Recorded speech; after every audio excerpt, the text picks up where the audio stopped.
Hello, everyone, and welcome to an all new episode of the Mythic Initiative.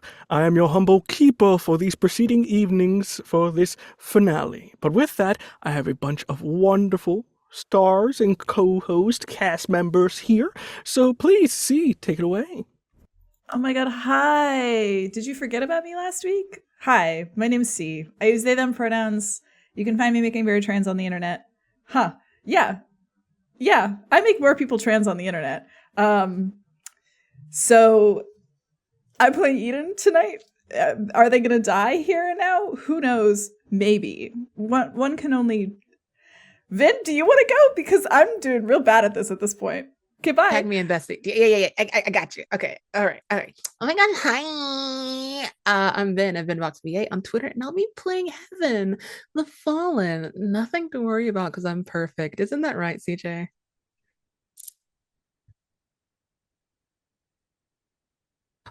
I guess it's me now. Oh, that's wild. You broke the yeah, come on. What's wrong with you? Anyway, hi, it's me, CJ, going third this time.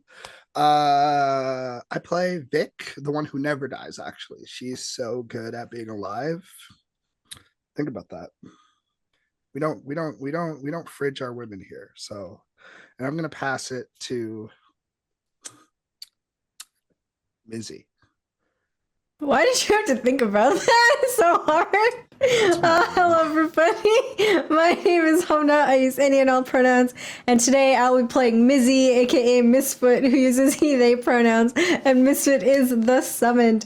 And just awakened his good pal, Lucifer. That's a bad Bible, devil, Satan guy.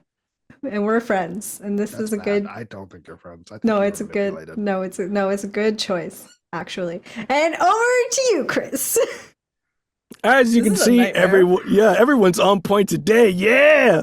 With that, before we get into this lovely episode here, a couple of content warnings just to make you safe. You type it in the chat there, !CW. With that, in this episode in particular, it will contain fantasy violence, apocalypse, gore, blood, familial struggles, body horror, drug abuse, severe weather, romance, and references to sexual entanglements, monsters and monstrosities, references to epidemics and diseases, and trauma. If none of this floats your boat, there is a plethora of wonderful content out there for you to enjoy. With that, my lovely mythics, are we ready for the finale? Fantastic. I mean, we could go home. We could Yeah, go we home. could- we could Hey, just goodbye, wrap it up and everybody. just, Yeah. like, Da-da-da-da-da. Play the intro in reverse. See, There's a quickly. special message. Right back All right. I'm pressing stop streaming now. Yeah. I think since you want to play jokes, we should start with you. I agree, actually. That's violent. With That that, was like I got called on in the classroom. for the events of hell and everything that happened there, we cut just a couple hours back. The camera itself zooms into a very dark and wet place of dripping sort of pipes, children, in terms of almost like a boiler room in a sense, as there's sort of steam coming off of various areas. And as it kind of goes through these passages here, it opens up on Eden slowly waking up. Eden, you are waking up. Your head's a little groggy. The last thing you remember is you got, to put it lightly, sideswiped. And they got you. The only thing is you don't know where you are. If you're trying to get your surroundings here, just the bearings of where you are, you can see that as you wake up, there is sort of a pink neon glow that is in front of you as you're in sort of like almost like three corners of a box, as it's sort of this almost holographic, sort of staticky like energy that creates this sort of force field that's almost like glass, as you can see everything around you, but for the most part, it seems to be keeping you in here. And on top of that, there seems to be something cuffed to both of your hands that is also emanating this sort of same pink-like energy from it. That is sort of, if you can move around, it's not necessarily like you're like this, but it's just like almost like very big bracelets on you What's going in your head right now? At first, it's really slow, and like it's just like the information starts coming in slowly, like pink light, this arm. There's like a vague note that they are back in their own body, which is nice.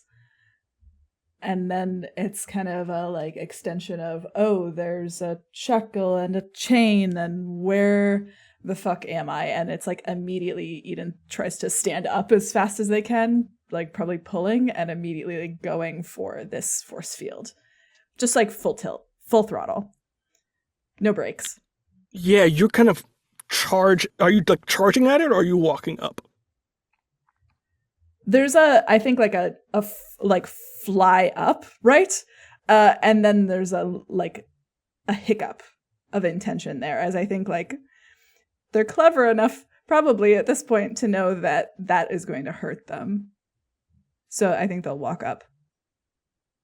Yeah, and I think it's a particularly smart decision. As you do see, there seems to be some kind of bug, a fly or something. As you see, it's on the outside coming your direction, and almost like a bug zapper, this thing not only gets zapped, but just eviscerated into nothing as you just dust.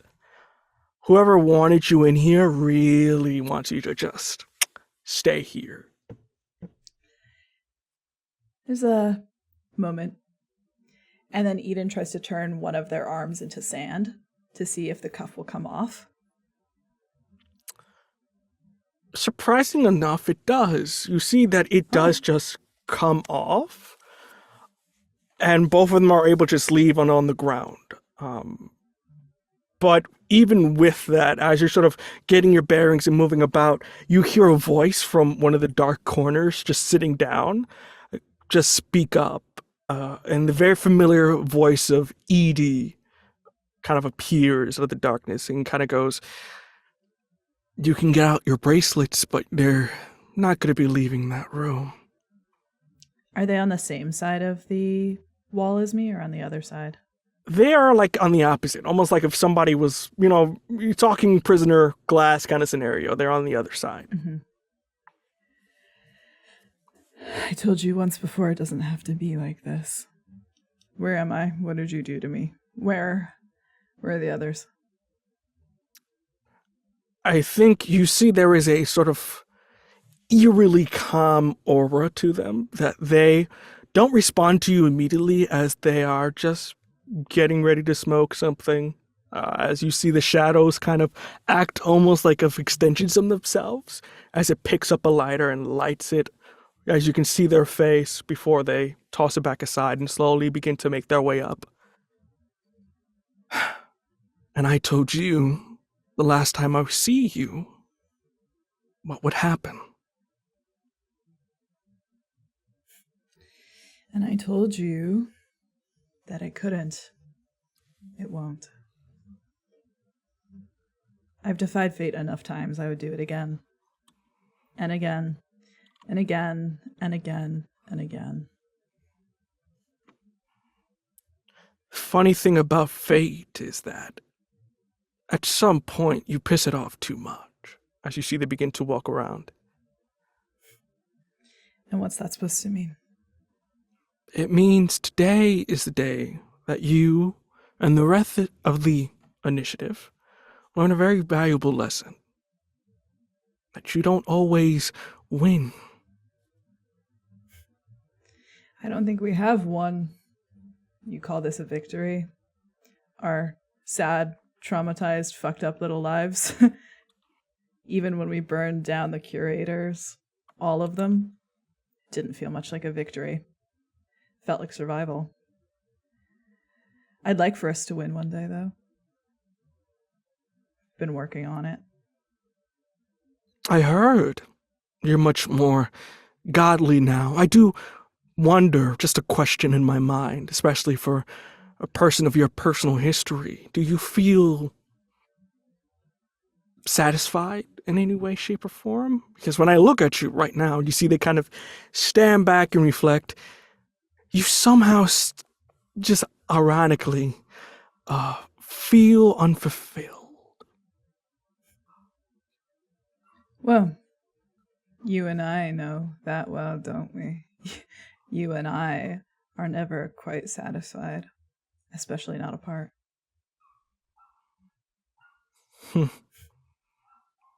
Well, I'm here to give you something. Something that I think you have a right in terms of your circumstance and what will soon happen to you. Eden gives Edie a kind of reproachful look, then holds out their hand. Should be behind you, as you see what looks like to be a compartment within the cell, like a square block begin to, and you see slowly rising up from it is Eden's favorite meal, whatever you deem that to be. And you can get a sense of they're giving you your last meal here. Is this a joke? Far from it. I do remember it is something people do before they are sacrificed or die or pay for their crimes. I thought it was the kinder thing to do than just to let you rot here. So you don't want it to happen. Little kindnesses like this, you and I are not attuned to unless we know something is wrong. You know something is wrong. You don't have to do this. And there's like just the tiniest bit of desperation in their voice, I think, at this point, as they come close to the barrier. We could try something else. You don't have to listen to Mom. Okay? Wants to sacrifice me, what will you do then? I think this is a perfect time for, and I think you are opening your heart here, or revealing your heart. So if you do be the kindness of rolling for me, those little things. I'm going to add my single darkness token to this. Oh my god. 10. 10. You just succeed. So with that, you choose one from a bloat. You grow closer and you get a bond with them. They soothe your heart. You clear a condition. They taught you something important. You mark XP, or they gave you hope and you clear one mark of ruin. So what do you choose in this scenario? I would like to gain a bond with them. Fantastic.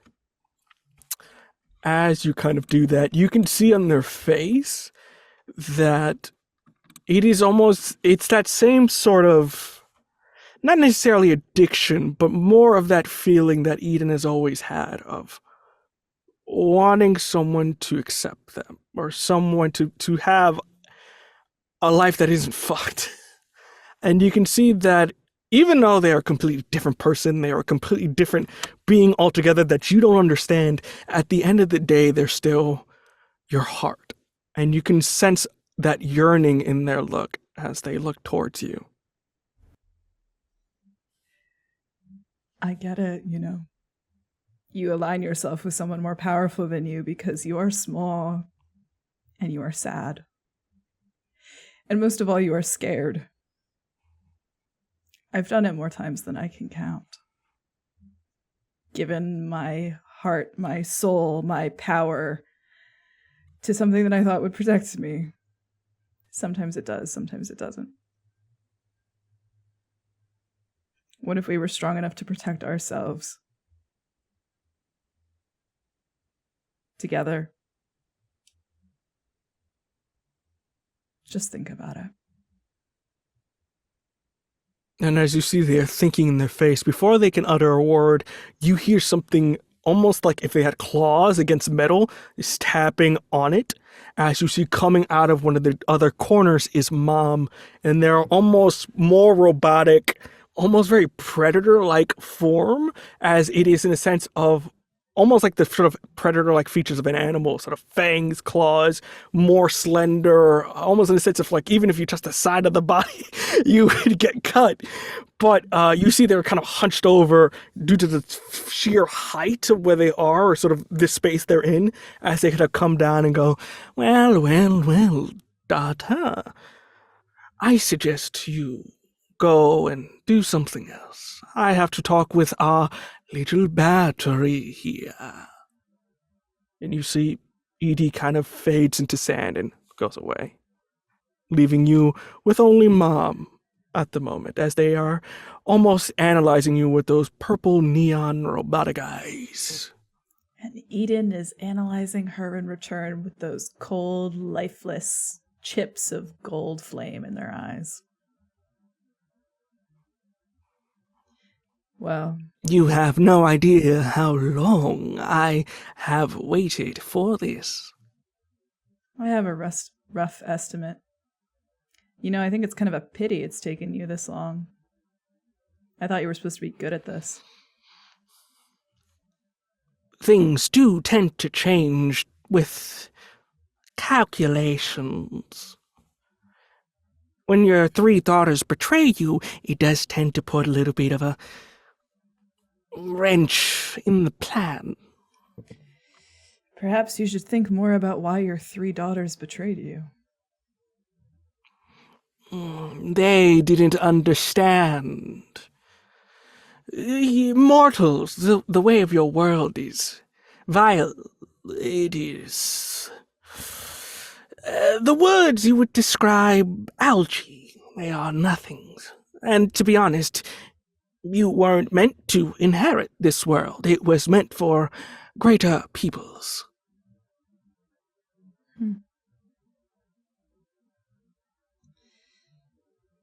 You know, algae is kind of beautiful in its own way. You say that like it's nothing. It plays an important role, doesn't it? It does. Mother Nature, for example, does this wonderful thing where it burns a forest before it grows again. And I simply love the metaphor of that. I think it is wonderful and something I wish to create today. If you like it so much, maybe you should try burning yourself. Many have tried, many fail. Well, you should eat up. We will soon join your family. Eden turns their back on her, and they look at their favorite food, and they vaguely wish that they chose something slightly cooler than a hamburger, with fries and a strawberry bright pink milkshake. And before we leave your scene, there's one last thing I need from you, as this is the God. beginning of... Chris, please. Yeah, just one last thing. Just one last thing. Just roll for it, please. Roll what for me? Roll Yeah, what? you know, roll devil's advocate. Just devil's advocate, please. It's the beginning of a new session. Hey, I'm just rules written. Apocalypse keys, everyone. Hello, system. I rolled exactly the same thing as I did last time, which means I got a 9 instead of a 10 because I didn't add a 1. 9. 9. So 9. You choose 2 from below. Either your emotions only get you so far, or you... sorry, brain farted there for a second. So you have your conditions there. You can look over it, and you can pick one there that you think fits best for what's going on with Eden at the moment.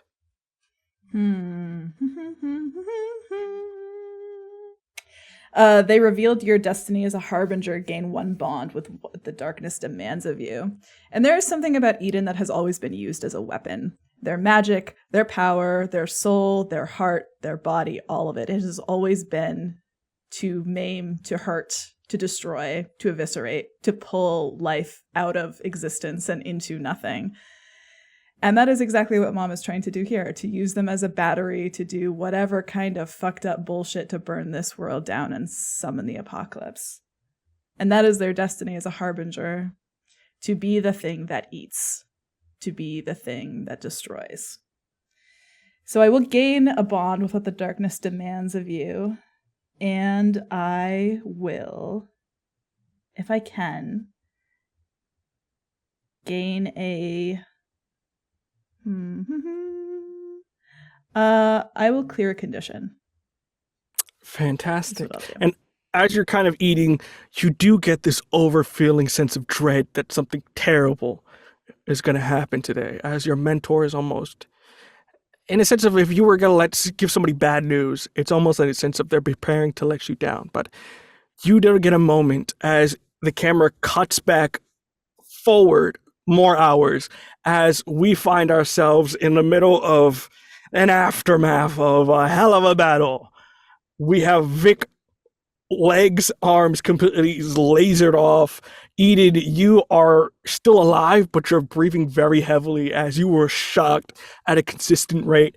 And Heaven, you're still kind of not here as you got whammied pretty hard. And at the moment, Misfoot, you were with Radu and Samuel over your father, who you managed to subdue. But in that instance, Lucifer is awake. And there is very much, you see them slowly getting up. Are you doing anything before they fully kind of wake up, or are we just waiting to see what happens? No, we're just gonna see what happens when Lucifer reawakens. Fantastic. It is menacing. Not in the sense of like they're coming for you, just in the sense of regal might and power. As they slowly get up, without a care in the world, from their chair, you see the demons that are around that are still kind of here immediately kind of get on one knee, that are from their side, as they understand the importance of such a moment. And you can see as they get up, clothes begins to form on them from the surrounding area, as almost like a regalia fire begins to burn away and cinders into solid formations as they slowly, in a very regal stance, not even saying a word, make their way towards your father. And they just stare at you. You can very weirdly understand what they're saying without them ever saying anything. It's almost like in a sense of they don't speak because if they do, their words are power, manifestations. If they were to speak something, it would bring it into life. But for the purposes of this, you can kind of get what they're saying here without them actually speaking, as they kind of approach you and gotta go, well, if this is not a turn of events. An Misfoot, unlikely allyship. I was not thinking of an allyship. We were here to discuss a surrender. His surrender. As you see, they very elegantly point towards your father, who, again, missing an arm, even though categorized, is very much in a beat position as he got just wailed on by the three of you. With Radu, who is very in the moment right now of, I want to cut your father's throat. As you see, they point. So if he is no longer the leader of your people, I guess that leaves me with you. It does. And I'm sure that you'll find that I am more amenable to negotiations than my father was. A more level-headed leader of my people. Then tell me, as you see, they speak for the first time as they whisper, chair, and you see from the ash a chair begin to form up for you to sit in. As you see, they sit counter. Radu is again at the trigger, still letting this go, but is ready to, again, slice your father's throat. And with that, sits down. We were of the agreement, your father and I, that he would surrender certain lands to me. And with that, make his kingdom a little bit smaller and mine a little bit bigger. So what counter do you have to capitulation? Under what conditions was this land going to be surrendered? Seeing as my father had exiled me from the kingdom, you can pardon my ignorance on the matter. Simply put, the land he would give me was of the outer regions, allowing me to grow my forces just enough that I can make it heaven's problem. And with that, I need that land in order for future plans. A surrender is nice, which means there is no qualms or issues from the other lords, but if not, it becomes a bit of a difficulty in trying to get the new occupants to understand my leadership. If it's putting a wrench in heaven that you want to accomplish, there are other ways to do that as well, rather than expanding your lands. Do tell. As you see, they whisper tea, as you see tea begin to form, as they begin to drink. Is there notably only enough tea for Lucifer, or is Yes, this like no, a they two-person made situation? it just for them. They are. So you true. see, it's. You don't know if it's a power move or if they're just thirsty, but at the moment, it's just for them. Yeah, no, that's definitely a power move. Misfit, I think, makes a point to look unfazed and unbothered by this display and just flicks his eyes up towards where Eden is, being kept at this moment, being zapped of all of their own power to be the battery that they're being used as. Have you considered infiltrating heaven, the angels, disrupting their power structure entirely? I have, but my subjects are not patient people. They are very much direct, and I find the most successful of operations from them is from when they are more direct than discreet. Hell Interesting. may have liars and a whole bunch of mischievous people, but when it comes down to it, they are very brute force. It's funny that you should say that, because I was able to convince my people that a long-term political strategy is, well, perhaps the best chance that we have of sowing discord and chaos in the heavens above. We've secured a political alliance, a marriage between myself and the descendant of the Angel of Death. If I'm remembering this correctly, they are referred to as a wet rat, if that is the nicer term. A wet rat they might be, but a very powerful one. Otherwise, why do you think that he would be in the position that he is right now? Intriguing.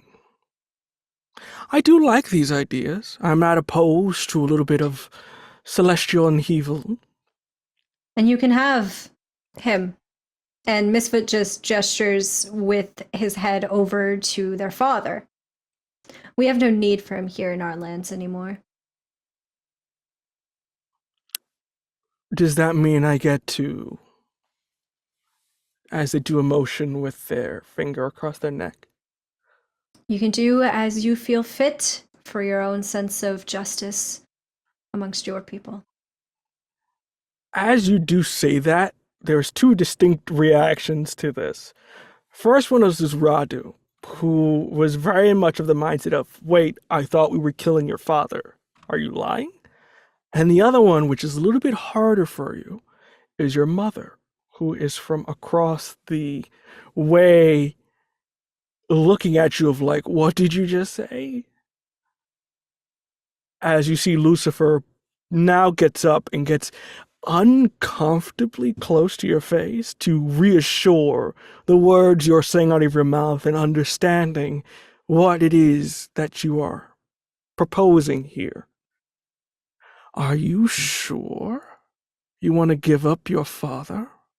A man who cared for you and raised you and his other siblings. I mean, he has had his bad share of days, but even I'm not that cruel.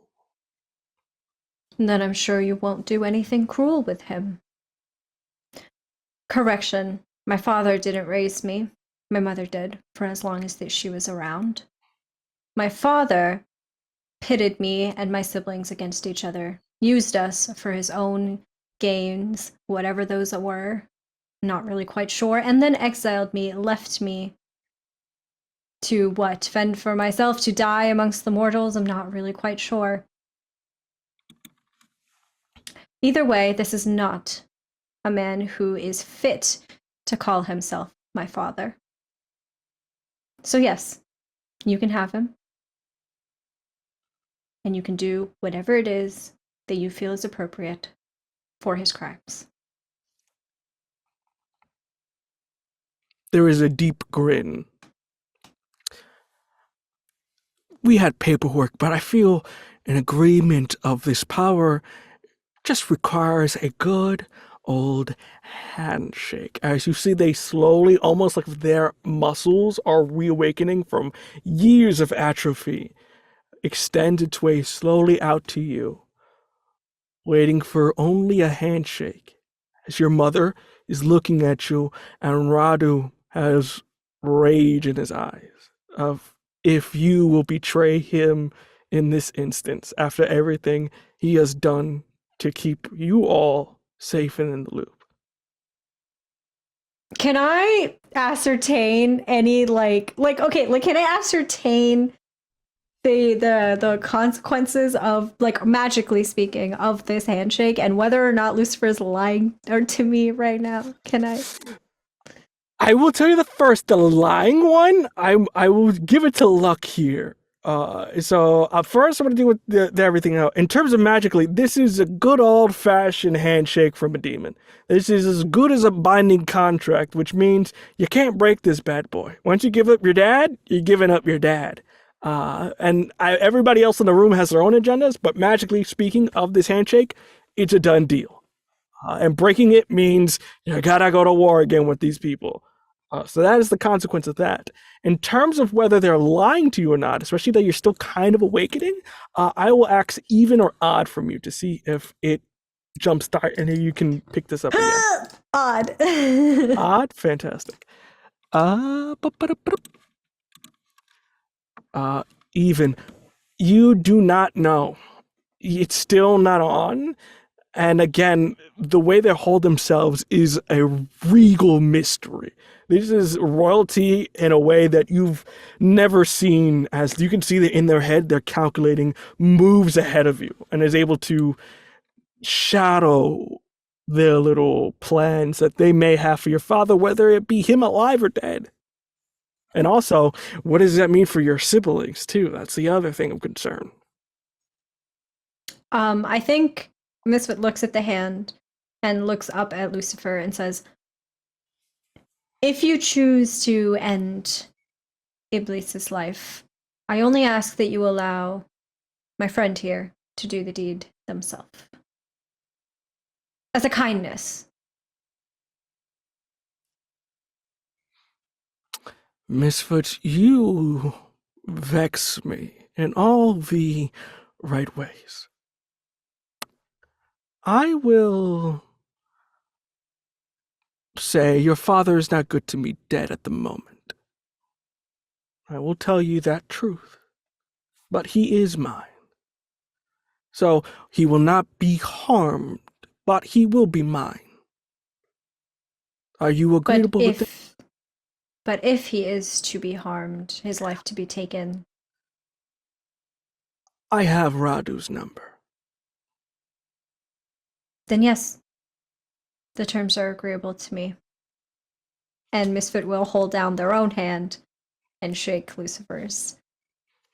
Almost like searing, not necessarily pain, but almost like as if you touching hot rock. You can feel it in your hand for a hot moment before you see the burn marks in your hand begin to dissipate into the skin. You see your father disappear with just a whisper. You see Radu go, "Grrr!" and you see Lucifer. It is a pleasure to meet you, Your Highness, as they disappear with the rest of their legions. And I think Misfit immediately lets out the breath that he had been holding in, like all of the tension in his body, and just goes, "Oh my god, okay." And then kind of immediately turns to I think looks for their mother. Your mother is very much in the sense of if she watched her husband die, in that sort of same reaction as they look at you, and almost as you get close enough, they react like if it's a dangerous animal. They begin to sort of walk back. What did you do? I did what was necessary. Not only for everyone in our domain, but for our family. For me. And as much as they don't recognize it yet, for our siblings. You are not the boy I raised. My boy that I raised would not sell out their father for some political gain. He is not the man that you left. Whoever that was does not exist anymore. You don't understand. Mom, I need you. You don't understand. You have been gone for most of our lives. You have to understand that you leaving changed him. It ruined him, and that's not your fault, but it did ruin him. And in turn, he spent the rest of our lives ruining us. And I know that's hard to understand. But that is what happened.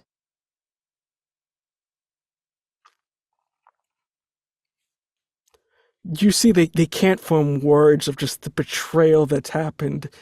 And they need a moment, and they take a step back. And you do get that moment because there's a bigger issue at hand here. As you can hear screaming in the most blood-curdling, rageful way, Radu from the other side of go, "Misfoot! You promised me your father's head." And you can, and I think Misfit quickly turns around, and you can still have his head. Care to explain to me how I'm going to get that done? You know, I thought you were generally different than what Mom told us you were, but it is exactly right. You only care about all of yourselves, not about the pain others have caused. That is all you are. If my father is to die, it will be by your hand. That was part of the agreement. I Really? didn't betray you. Does he have his blood in his hands? My hands, no? If he spills blood, it will be on your hands. Or were you not listening to that part? I will not wait any longer than I have waited to claim retribution for him destroying my family. Is there no other way in the interim before his death that I can pay that retribution in his stead? I'm going to say this very pivotal moment, so this is going to be another reveal your heart. If you do fail this bad boy, he is immediately going back to Mom's side. I will let you know, because right now he's being very betrayed, and it's everything they told me about you guys are true. And if that's true, then Mom's right, so let me go with Mom. So roll this for me here and tell me what you get. I have to raw dog this roll because I have no darkness tokens, Great, come on, go. Cries. What can I do after? Can I do bond somehow? Can I? Do you have a bond with him? That's the only way you're gonna get out of this. I have bond with Eden or with Vic. Knocked out, doesn't have arms or legs. The darkness. Can I pull in the darkness? I'll take a devil's bargain here. You can do a bond. You literally have a 7. Just do one bond. Yeah, no, that's what I'm trying to negotiate right now with. I'm negotiating. Shut up! Shut up and negotiate. No, that's what's happening. I will say the darkness demands there may be a way that you sell me on this. What are you specifically going to do here to sell this to him? Because again, very hurt and betrayed right now. And again, Mom is kind of in the background. They are about to leave, but he does. It's almost like a knowing look of Mom's like, I told you, kind of. So it's like you have competition here.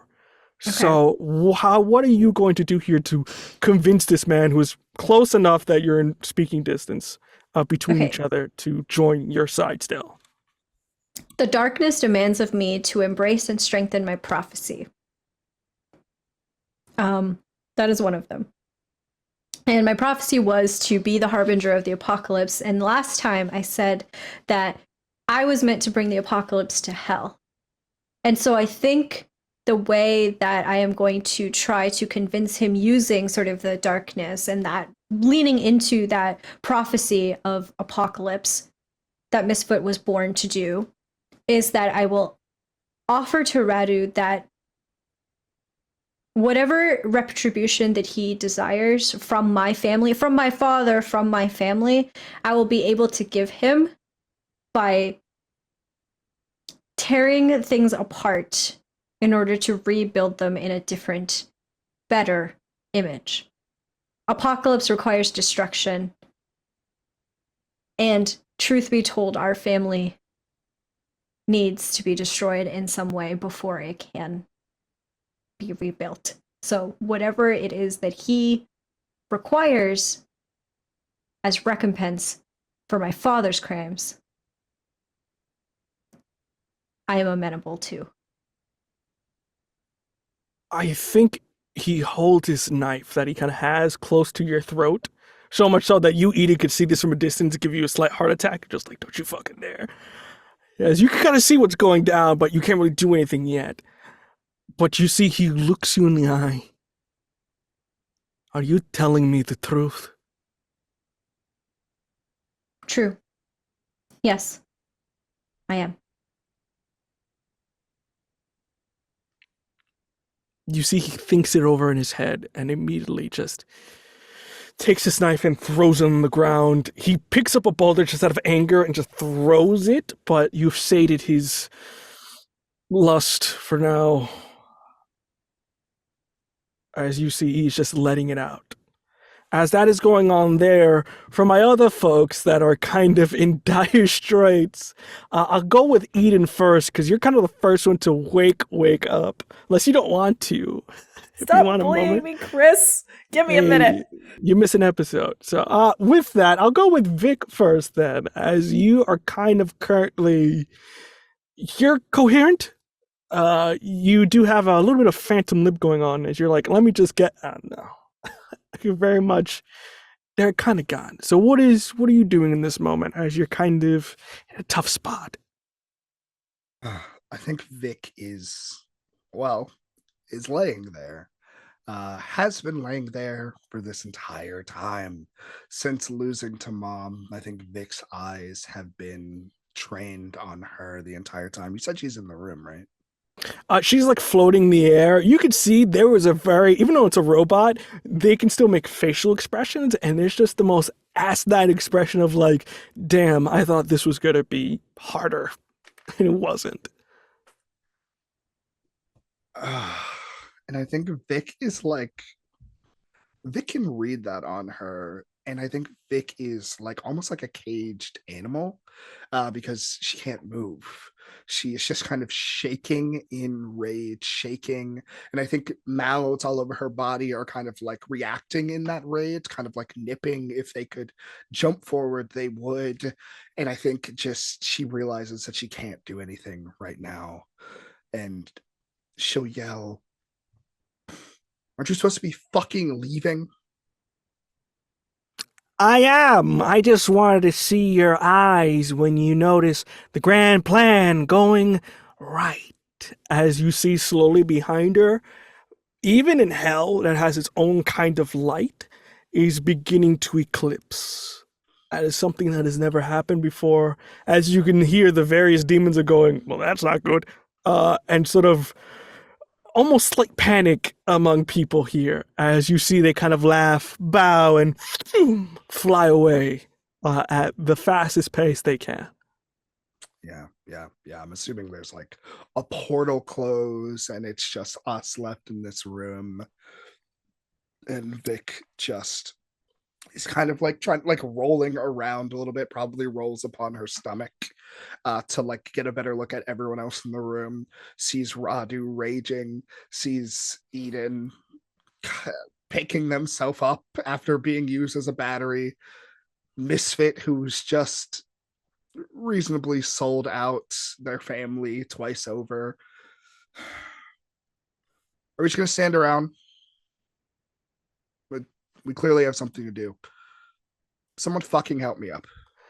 You see Casey go, "Oh my God, this is," as you see, they are horrified, but you can also hear just a slight laugh, just like, "Oh my God, oh, are you okay?" Yes, I'll be fine. I just need some magic directly into my body. Yeah, I don't, I can do that. babe. Is Eden kind of getting up from their Am I spot? still being a battery, or have I been dropped? No, you've been used, but the thing is, you kind of shorted it out, so you're Oh. able to free roam now. In fact, you Free kind of roam shorted it battery. up. Not free roam. I hate it here so much. If it's okay, I would like to, I think, kind of Eden like drags themselves up and like hears Vic go, "I need some magic." And there's something that like explodes into your soul so violently it feels like something is trying to punch outside of your, like from inside you, out of your ribs, as Eden taps into the memory of having been in your body, right? And like having been in it and knowing what the magic is, you know, Kind of and like they're going to yeah. try to regrow your limbs out of sand, but like with, and he like give you sexy claws, you know, like they're Yeah, gonna go all yeah. out a little bit. Hmm. Should I roll Unleash the Dark? Oh, Or should it just work? I don't know. I'm trying to think. It will work. The only thing I'm curious about is what is Casey going to think about this? Of like, how are you approaching this? Are you being a little bit more romantic of it, or is it just like, hey, get Is up? it like, well, tell me, is it like, was it long distance or did you come over here? I think it was long distance, like Okay. Yeah. fucked up eye contact, and then Eden's soul like clipped into your body and exploded out of it, and then went back to them. Yeah. So I would say for the purposes it does work. Still a very sense of like, okay, show off, and just like kind of that energy of like, okay, all right. As they kind of, you slowly get to build yourself back up, Vic. As the sand kind of helps the other parts of your body go like, oh, so this is where the muscle is, and then kind of just like, it's almost like a scaffolding kind of thing. And I think there's a moment because that Vic's clothes are fundamentally changed. So she's no longer wearing, I feel like Vic's always been wearing a short sleeve shirt. But now it's like cropped, not cropped, like sleeveless, and shorts, wearing shorts now. And I think she gets up and so much magic gets poured in. She doesn't notice this, that her hair turns blonde. Just kind of like goes from that like dyed pink that it's been the entire season into like honestly probably a bright golden blonde with probably a lot of those tattoos coming back onto Vic's body, looking far more closer to Eden than she probably is recognizing. And just as her feet hit the ground, all right, what the fuck are we doing now? And I think at this point, Heaven, you are kind of the last person to get up. How are you getting yourself back up? You didn't, you got, again, swiped, but nothing to the extent of, extensive damage. So how are you getting yourself back up? I mean, it's just a slow, like pulling themselves back to their feet and just feeling like shit.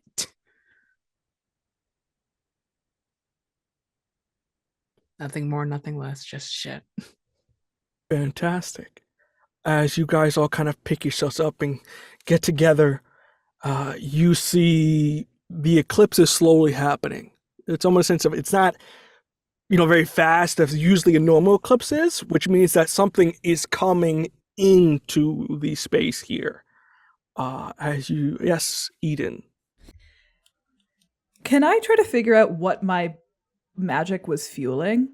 Like, what was I being used as a battery to do? I would say, even though it's grasp key, you're not going to be grasping an actual key, but I think this is for information wise. It covers the same thing here. Aye, aye, Captain. 8. An 8. I made a fear sound, but it was an 8. Yeah, you did good. In terms of what you were powering here, you can see that it was using your magic specifically from the way runes and the orientations of it being in just magic was of dimensional bringing stuff in. It's sort of dimensional planar, that sort of ability you had before to enter into your father's plane and also to leave your father's plane kind of kept with you, and you also being able to see through different windows. It was extracting that essence of you to a larger scale. The runes did the magic, the machinery just amped it up. So something's coming in from another either dimensional plane or something from a greater distance, you can tell. Cool. Eden kind of looks up at everyone, and specifically their eyes fall on Misfit for a moment. Do you remember when I made a portal to hell and pulled you out of it by accident? The first time. Viscerally. I think that's what they're doing. But they're not pulling you out of hell, obviously. They're pulling something worse here, I think. From where? Probably from wherever Mom is from, if I had to hedge a guess. Isn't it C? Do you see Radu kind of come? It's called Zoris. What do you know about this, Radu? Well, from what I know, and probably can be confirmed by Thule, Mom is pretty much a program that was written to complete something, and that'd be the end of it. Thing is, Thule and the other sister stopped Mom from completing that programming, and then when they got back, they had to do a whole 9 yards. So pretty much it's been a long time in the planning of this. You see Thule kind of go, well, if she is trying to bring back Zaris, then it's a little bit of a problem, because Zaris is a very large planet. And if I'm not mistaken, the original plan was to simply push Earth out the way. It would just use its gravitational pull and just cement ourselves in a place in a new universe where we could rebuild. Habitable, if that makes sense. So simply just push it out the way. But as you can see, that's a bit of a problem for everybody that lives on the planet. So yeah. They're gonna push the Earth into the sun. I don't know if the sun. I mean, it's wherever Earth goes. I mean, it's like a meteor. So into the sun because of the gravitational pull. It could go to the sun. It could go to the outer. It can go into the cold depths of space where there will be no sun. That's bad. That's worse. They're both bad. Okay, so wait, but I'm sorry. Are you suggesting that they're bringing a whole planet through this portal, like a whole planet?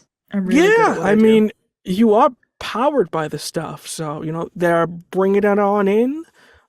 They might take a couple of monsters and humans to help rebuild, but beyond that, it's not looking great. What happened to Zaris? Civil War. We kind of blew it up. Well, the people there kind of blew it up after a whole failed conquest thing. Kind of became a lot of infighting of about, you didn't do your part in the war and you didn't do your part, or we need to be more peaceful. It was a big thing, but we kind of blew each other into extinction.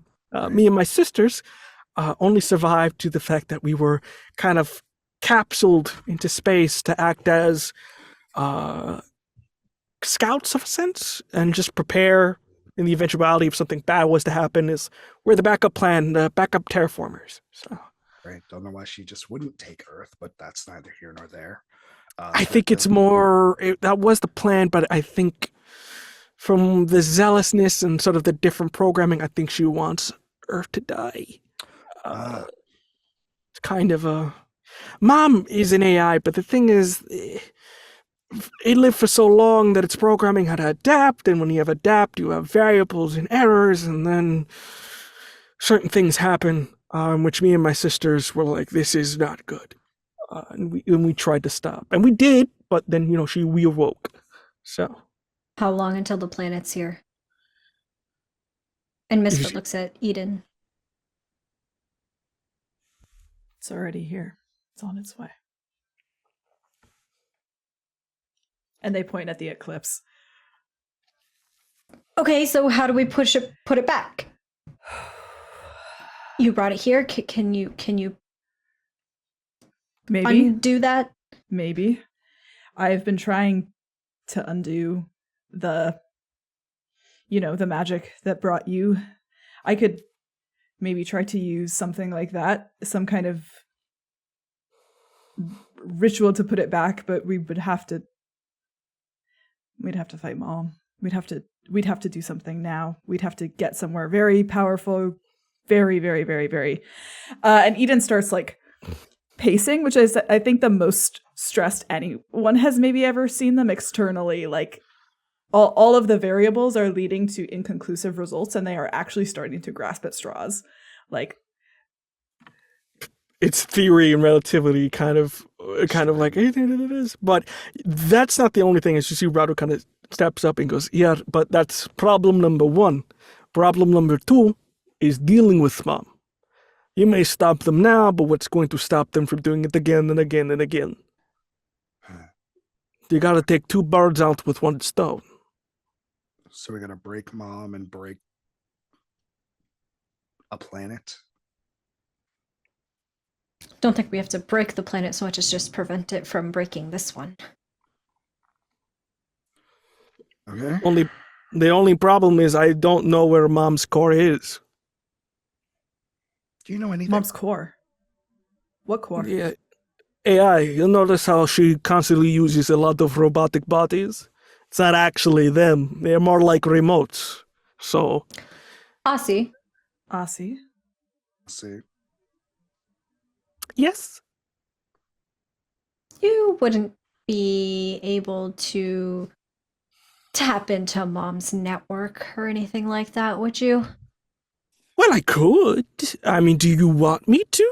As you see, they like slowly putting on like a hacker's glove. Just, do you want me to? Yeah. I'm probably gonna need some help. You see, the nanites that are in your body, as you see, they pull up a diagram, are kind of made of the same stuff Mom is. So they have a certain frequency. So if I can get your frequency, maybe I can piggyback it and try to find out where there's a huge spike. Because if there's a huge spike, that means it's usually where they're housed. So. Yeah. Anything you need. You're gonna give me a bad answer, but sure. Fantastic. All right. This is gonna suck. And you see they kind of immediately go into it. And it's almost like somebody stabbing you in various places. And you go, it's painful, but for the instances here, you are trying to find the last door of this season. You all did succeed for me. With your individual doors, for this instance here, I'm going to break the rules a little bit. I need everyone here to please roll a d4 for me. This is going to be a -2, not because it should make it a little bit balanced thing. So if you would be so kind for all of you to roll a d4, that will add up together to see if we can find this place before it is too late.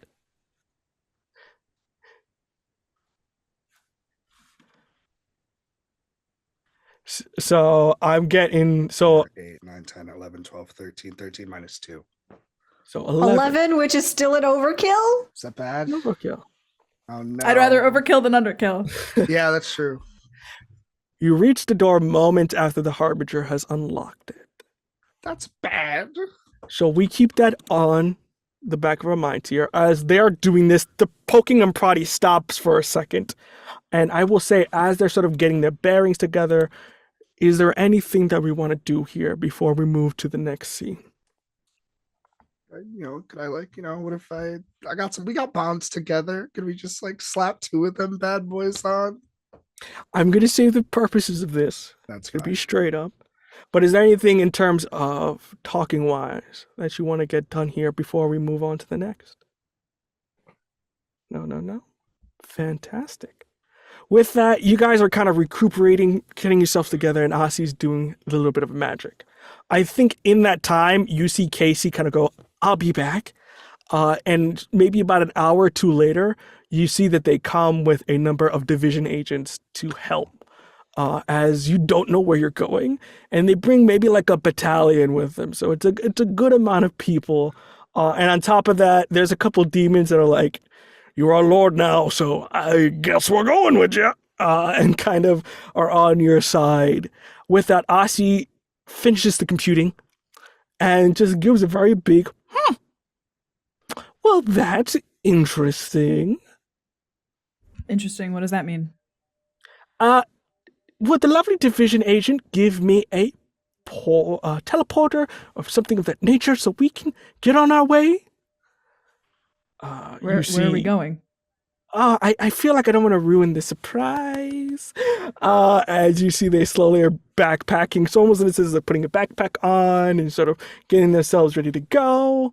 I hate surprises. Oh, you'll love this one. Don't be at the house. Don't be at the house. Don't be at the house. With that, you see the agent kind of just sort of blue energy. You see Casey kind of go, together, stay together.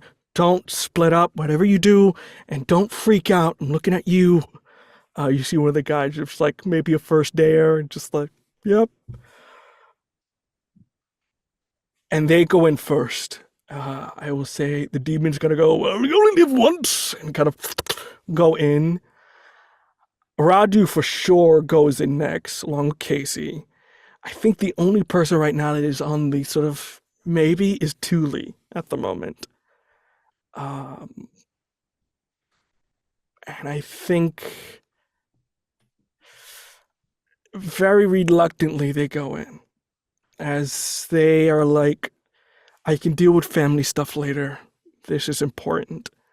And looking at you, Misfit, almost like in a sense of like still eyeing you, of just like, I don't know who you are anymore, walks in. For my other folks here, do you all walk in together? I think Vic is standing next to Misfit and goes, she's dramatic. It's not the easiest reunion. Welcome to politics, Your Highness. Yeah, that's for another time. So am I your dad. It's pretty metal. He deserved it. And I think Misfit looks at Eden gratefully at that comment. Are you all ready? No. Nobody die. And Eden No walks through. promises. And we all walk through.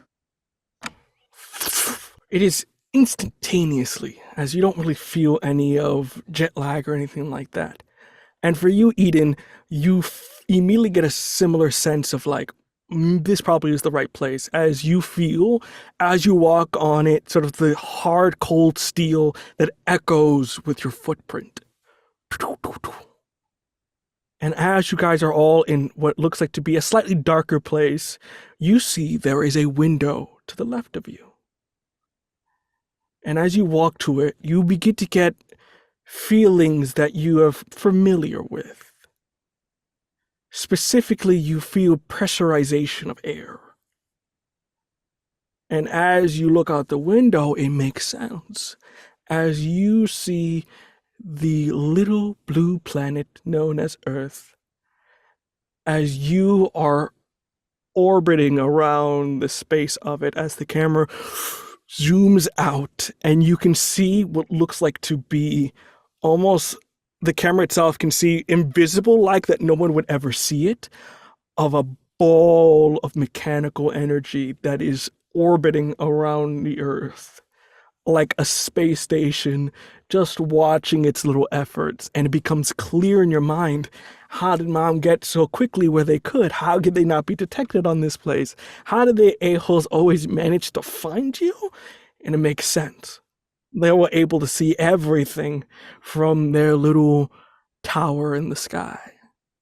And for most of you, this is your first time in space. What is it? I mean, you've seen, dimensional planes of undescribable natures, but this is space. This is still pretty different. What's going in our brains right now as you find out that you're the first monsters in space? Are we gravitied?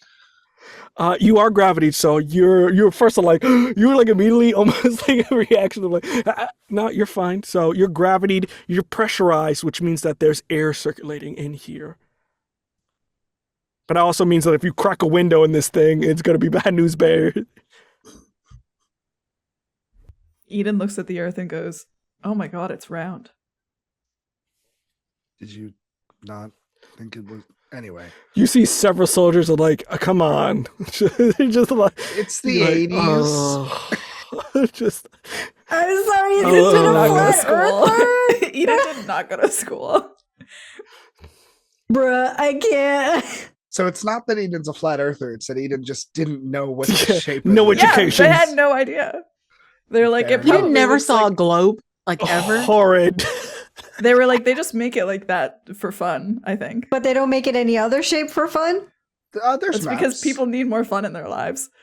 And all the maps are flat. So That's true. So drop that down. No, he has. We're I losing hate the plot. this is canon now, but with that information, what about Misfit in Heaven? What are going through your minds as you are in space?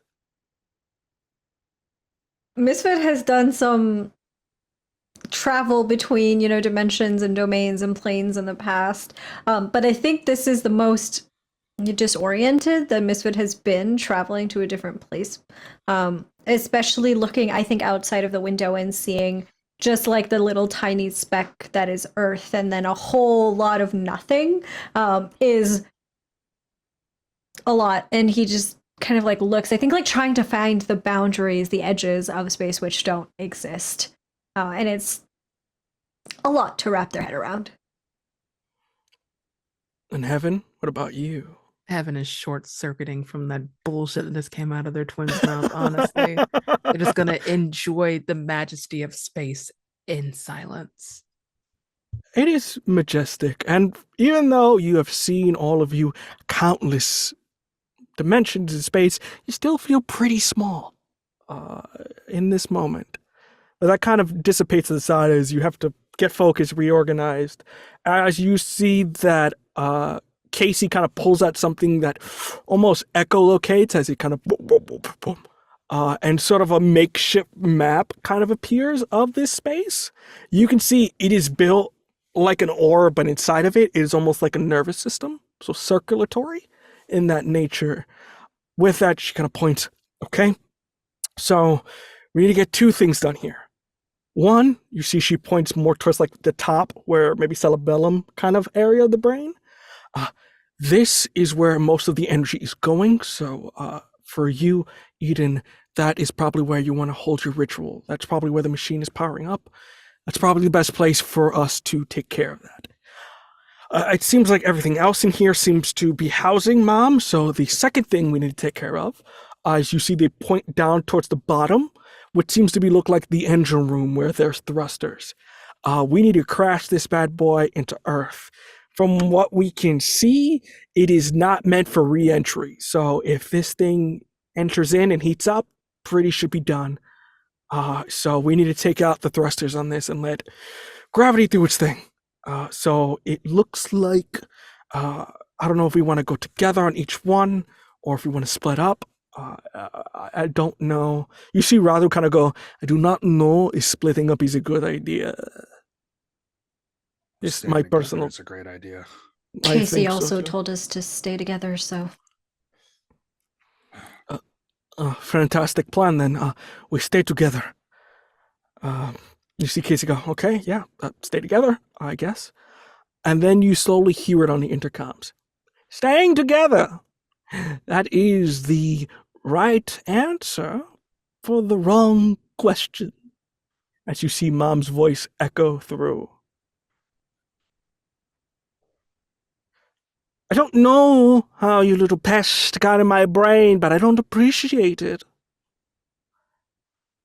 I would kindly ask you to leave, but knowing who's in your merry band of fuck-ups, I know you're not gonna leave.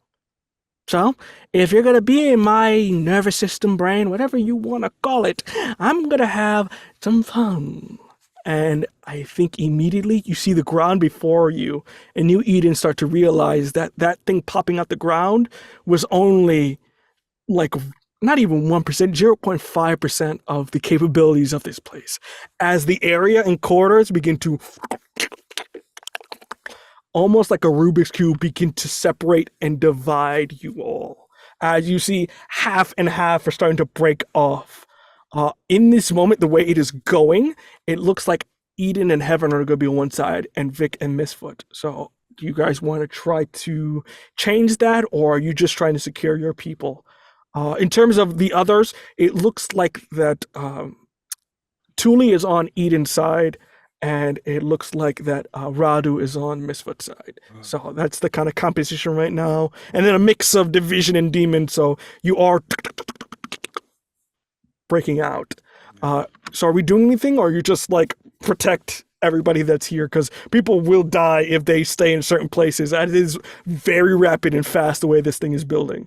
I think Vic immediately grabs Casey, just out of sheer instinct.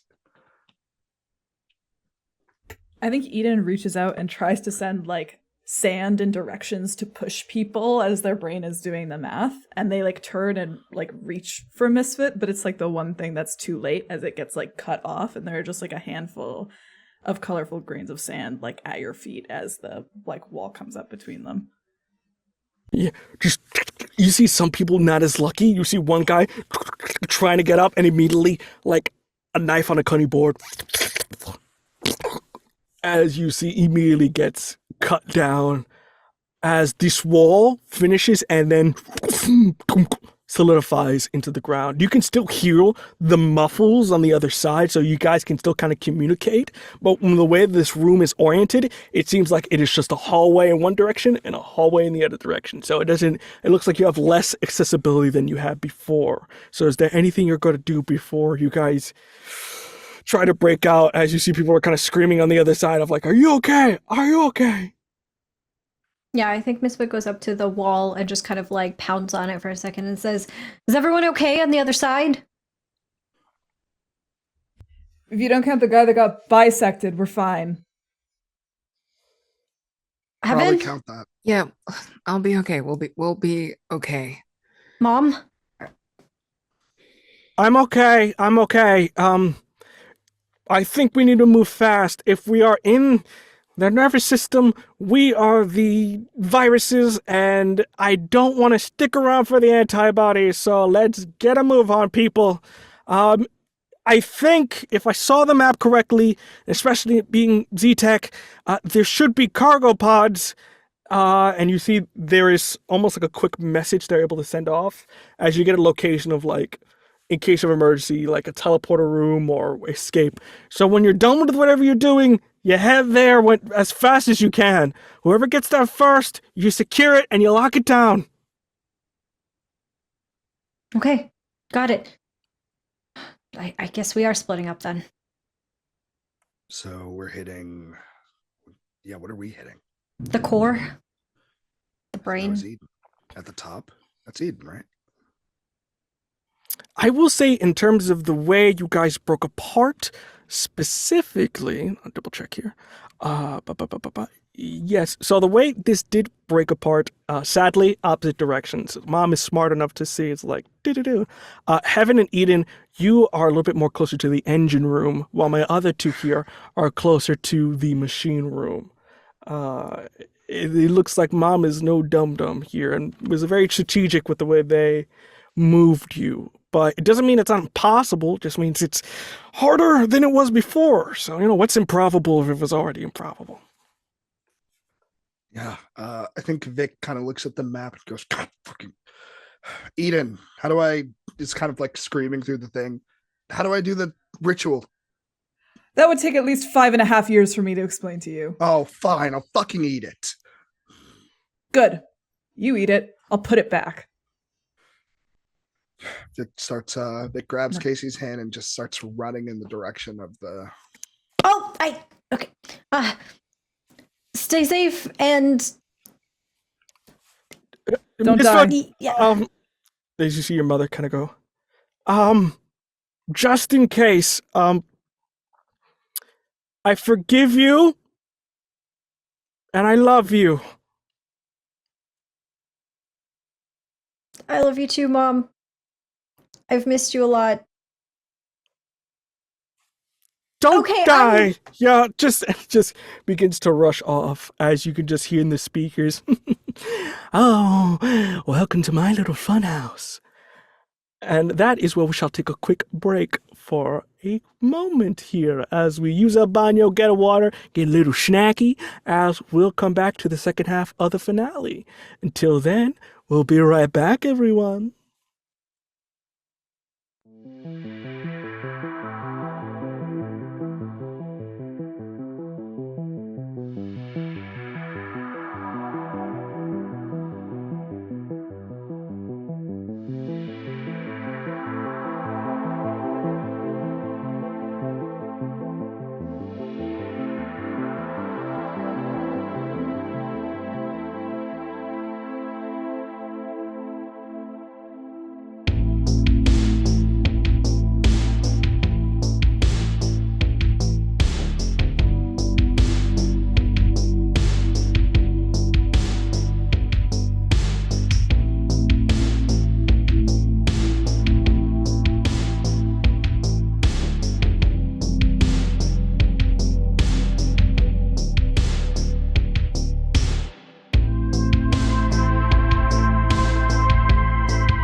Hello, everyone, and welcome back to the second half of the Mythic Initiative. With that in mind, let us proceed right back into it. Two groups in a robotic brain that's floating above space. A lot of weird shit going on, but we don't have time to unpack that right now. As you are all both running down corridors, as you are noticing that you are the proverbial virus inside of a immune system that doesn't really like you. At the moment, you're breaking off. I think I'll start with my people that are going down to the lower engine.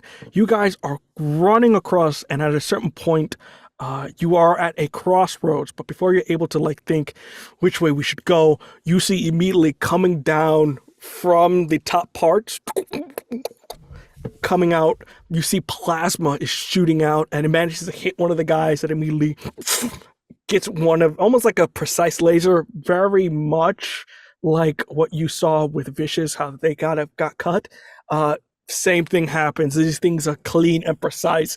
As you see, they have to take cover at the moment as you're just getting blasted with these sort of turrets at you guys. What are you doing for my low deck people here? So that is Eden and Heaven. What are you doing in the scenario as there is lasers being shot at you? I mean, wait. Eden doesn't have wings, do they? Or what is the wing situation? They don't yet. I don't know.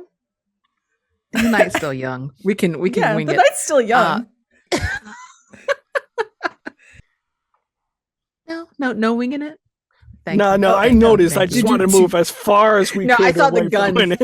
I think they're gonna use their actual wings for cover for the two of them. Fantastic. No rolling for that just yet, as you're just providing covers with that. They kind of bounce off as it's more divine and celestial nature, a little bit more tougher. As you see, it's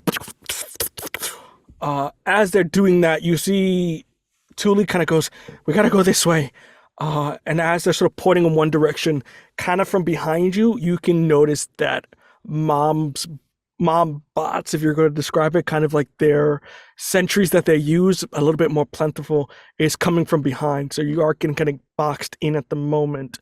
So they are shooting, are going to provide cover. Thing is, you can go a lot faster with leaving them behind. Not necessarily they're not going to die, but they won't have a good as a time surviving. So they can give you time if you so wish it, or you can stay and kind of go together. So I leave it up to you guys what you want to do. I think Eden kind of seeing that these extra hands are kind of slowing them down a little bit. They're gonna hold on to Heaven very quickly. Hold on one second. I'm gonna try to give them a little bit of cover so they don't die as fast. And they're going to throw up as much sand as they possibly can in a wall between that, so much sand, several feet of sand if they can do it, and then try to harden the sand into stone / bulletproof glass type vibe. Yes, I will say unleash the dark from me if you'd be so kind. Really making me work for my... Uh-oh. A 6? A 6. With that, you provide cover. You're able to do everything you describe, and you are okay, they're good, but you do notice that Mom is smart and also made out of a material that's not necessarily just metal and is able to sort of break through the wall. You did buy them sometime, but it's not going to be as much as you would hope for. So I leave it to you if you want. That's as good as you can do and run off. Or if you want to stay. I mean, you tried. The twins are so wretched. Yeah, Eden's I tried. Fantastic. With that, you do as much as you kind of do. You see Tula kind of go, "I got this. Just go." You see almost pulses of cosmic energy just shooting from their arms. Get to the engines. Disable it. Do whatever you have to do. I can provide cover, and I think the demons are having too good of a time. As you see one of them go, just burning one of the mom bots. As it be just this hallway of horror here, and you guys immediately book it down into the engine room. For my, I think continue. Eden just kind of looks at Heaven as they're running down, and they go, "If Tuli is anything like Naomi, she'll be very, very, very hard to kill." Oh, absolutely. We should just go. Come on. Not the fucking cope. If my mom dies because you left her, That's breakup material times 2. Again. So many times. With that, my other two, you guys are going up. So you're having a bit of a harder time. Going down, not as much security, but you're going to a very, almost like a beating heart in a sense. So it is very much more antibodies. You guys run into mom bots a little bit more earlier on and kind of are pinned down at the moment as it's kind of just a firefight. You see bullets and lasers kind of being traded back and forth as you're in sort of what looks like to be kind of like a round atrium around, not necessarily where you need to be, but just around one of the various centers. And you do notice that as you're pinned down, trying to get your grasp, there are lasers that are going to start to kind of popping out the wall, and you notice that this place or this room, these lasers move around. So what are you doing in this moment as there's almost like a trap scenario, very much Resident Evil-esque is about to happen in here if you don't do something quickly. And again, same option, you can help and fight, or you can kind of go like, here's some cover, we gotta go as fast as we can. So that option is still up for you guys to decide. Well, what does Misfit want to do, actually? Come on, yeah, let's... I think And Misfit hello. I think Misfit looks around at this sort of us being surrounded by these mom bots, and there's clearly a really, I would say, like arguably unfair fight that is about to go down. And Misfit just looks at Vicious and goes, "You said you were gonna eat the core? Yeah. Okay. I'll meet you there. Okay." Okay. And I think there's a look of like genuine concern, almost as if like Vic, if there's like a ranking list, I think Vic kind of looks at Misfit at the bottom of like, are you sure you want to do that? Like, Don't worry, I got this. And I think Misfit transforms into his demon form. And I would like to use Come On Tough Guy. When I go up against a colossal and otherworldly opponent, tell everyone how you taunt them and keep their attention, and then roll. So I think Misfit is trying to create as much of a like display of power as possible. Whether or not there's actually anything behind that is questionable, but Misfit actually wants to look like the biggest threat in the room so that these mom bots will focus in on them, and that allows for enough of a distraction for Vic to leave, and Radu, if Radu wants to join Vic, but at least giving the sort of division agents and the other demons chances to sort of like pop like individual mom bots and to kill them. Yeah, I think you have very much a kaiju moment of just and just whoosh, whoosh, in these very wide steps. You don't have to roll anything, right? You just distract. I do. No, I do roll. No I roll, rolled but did you roll? I rolled a 5. Oh fuck! I'm so fucking sick of you and your shit ass rolls. this is Vic is literally like Vic is like running away. I'll let the scene play out. So your power overwhelms you, and you take on a colossal form as your prophecy comes to bear and leaves a permanent mark on you. The keeper will tell you what happens next. Oh. So it still works, just Still with works. many consequences. You are hell manifested, and you're still getting control. The thing is, you are heating up a metal space. That is a makeshift oven. And you can see that while Vic is not a problem for you, Casey is getting a little hurt. If you see Radu, not too big of a problem. He's a dragon. He can handle the heat. Various agents, the demons are fine, but you do see Casey is starting to burn up. As you see, they are at this point. I'm gonna take Casey with me. You're just gonna like stretch, grab, and keep it going. Unleash the dark for me ever so kindly, as Yeah. even though Casey's kind of pinned down, so they're fighting, and then immediately it's almost like somebody's turning an oven all the way up. They almost have to stop, especially that they're a siren, and water is a very essential part of their living. You are drying out a fish here. I got a 9. Got a 9. So fantastic. With that, you, for the sake of this, are able to. I'll give it up to you. So, on top of the one thing is you getting Casey out of here. What else do you want to get out of this? As you get there, pass their defenses and inflict a condition, or you get what you want from them. Avoid appraisal harm, gain the upper hand, expose a weakness, or confuse the enemy. That's kind of your choice. I think I'm going to grab Casey and expose a weakness. Seeing that I think Vic is of the mind of like, okay, most of these people are fine. Casey's like a fish. Nope. And then it's like, but if I can let Misfit have like an extra kind of like, oh, do this. Vic's kind of like impressed right now. Like, okay, Vic's like, I expected you to get filleted, but this is better than I expected. I think you see Misfit kind of punch through one of the walls as it kind of just, and you notice this is a machine. And when you entered in here, it was a little bit on the cooler side, not necessarily from space, but from ventilation, which means there's vents. And you can see kind of near the region where Misfit punched, you can see there's vents that is big enough for you and just like normal people to walk through. Not necessarily everybody, but for if you want to do this a little bit quicker, for you guys to get where you need to go, you can pop in that bell bar right now. I'll absolutely hop into a vent with my siren girlfriend. Fantastic. As you go in, Misfit, are you going to stay around in the back here, or are you going to join in?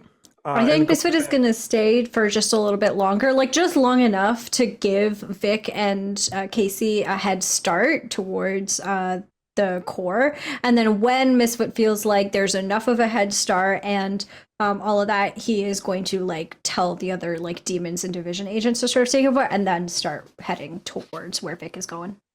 Fantastic. So with that, you be seen to go into the event. It's very easy for you to sort of slip and slide and go through as you kind of following forward, Misfit a little bit behind. We cut back to our lovely folks going down to the engine room. At a certain point, you turn the corner and you can see the precipice of these alien-like engines as they are running on that sort of neon pink energy. They're more big and sort of these balls of energy that are sort of rotating around what looks like to be a like central processing unit. But the one thing I will say you do notice is even though it's in sort of a different sort of shape or form, a little bit more alien, you still can detect there's radiation within this place. So you can tell that these engines, while yes, you can turn them off, but there's also like, depending on how you turn this off, can be either very bad or just like they're off. So you do understand there may be a bit of finesse here that you may need to do if you don't want this to be as bad as you can think you could get. But if the opposite could be said true, if you want this to go faster, there's a very easy way to do that with a bunch of nuclear alien energy around. So what are you two doing as you kind of enter in this space? You're kind of coming through kind of the bottom. So you're just on like a kind of like a metal walkway. And there's various ladders to what looks like to be 3 reactors in a sense. So what are we doing here?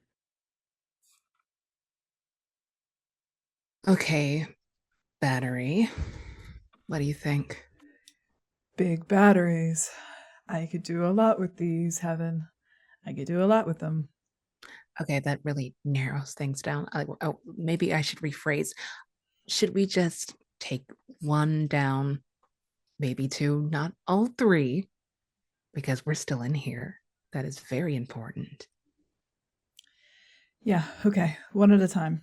Right? Do we try it gentle or we just go immediately to violence? You know, maybe for the first time ever, we try gentle, just a slow death. Okay. I trust you.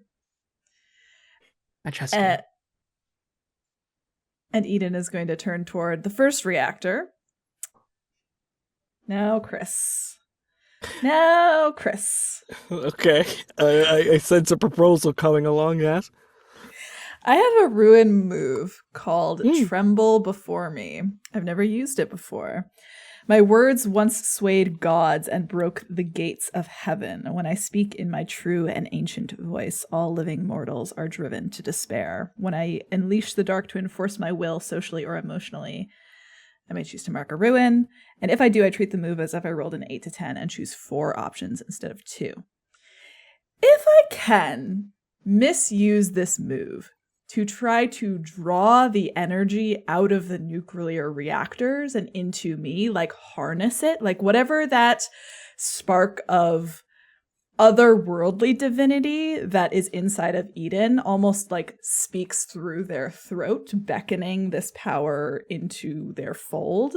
And like just kind of putting it in that abyss where their heart lives, that this like place where they draw this endless well of magic from, to take so that the generator / engine turns off and they pull the power to themselves. Fantastic. I think you do kind of suck into that energy, and I think there is an understanding for you that science is more powerful than magic, as this energy is unlike anything you have absorbed, especially with the cosmic. This is almost like divinity souped up in a sense. This is modified and it is delicious, but you can feel that you're not the only thing getting powerful.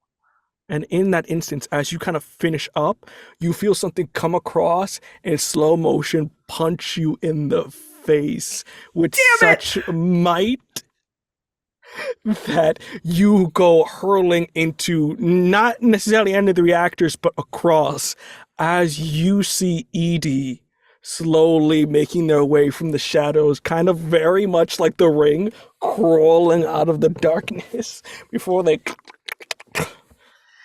Why do I told you. always forget about the villains that you have very clearly set up for us earlier in the episode? Why do I always fucking forget about them? As you are dealing with Edie, Heaven, you hear the sounds of footsteps behind you, and as you sort of slightly turn around, you see, almost in a very similar suit to what Misfoot has been wearing, you see Fatima looking you dead in the eyes with stares of confusion, but also determination to finish what they didn't.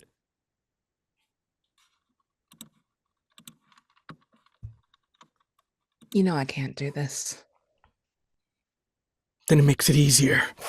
You see, kind of slow motion again, their side becomes almost like a blade that comes from it as it builds up, and they charge in your direction as a fight ensues.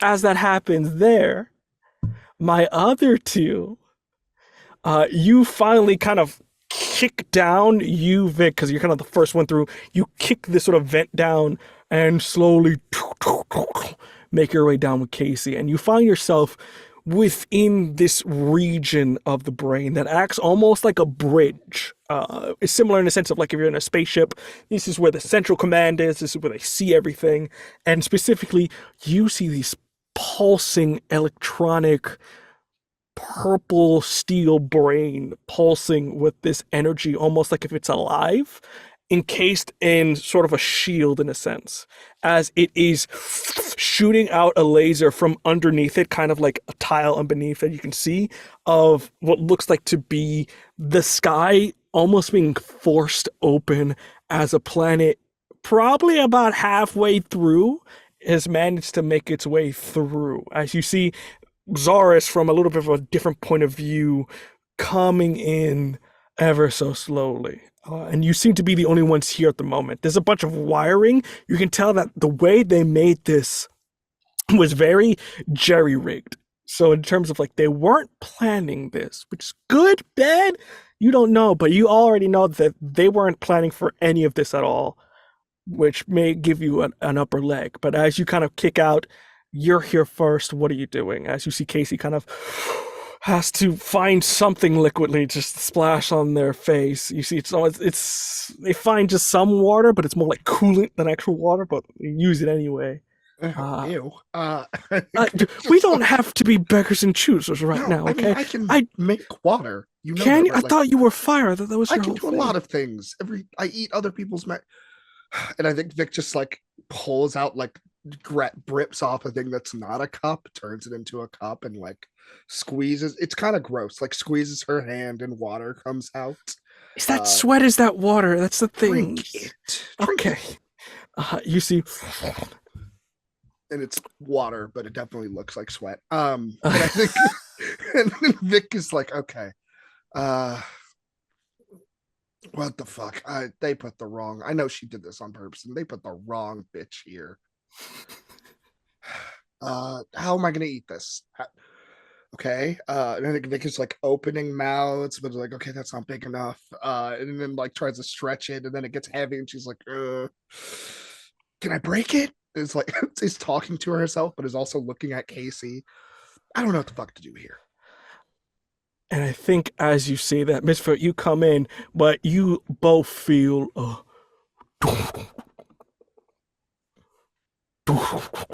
as you hear the sound of something stepping, but also flesh moving as it does.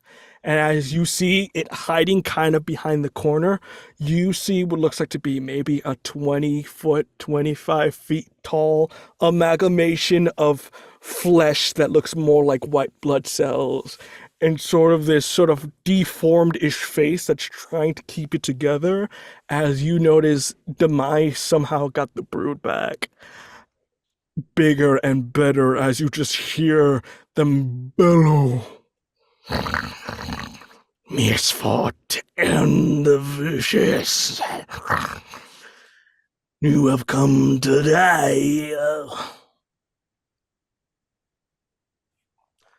Vic looks over at Misfit. Is this what I look like? Not usually. All right, cool. Demise. Give up.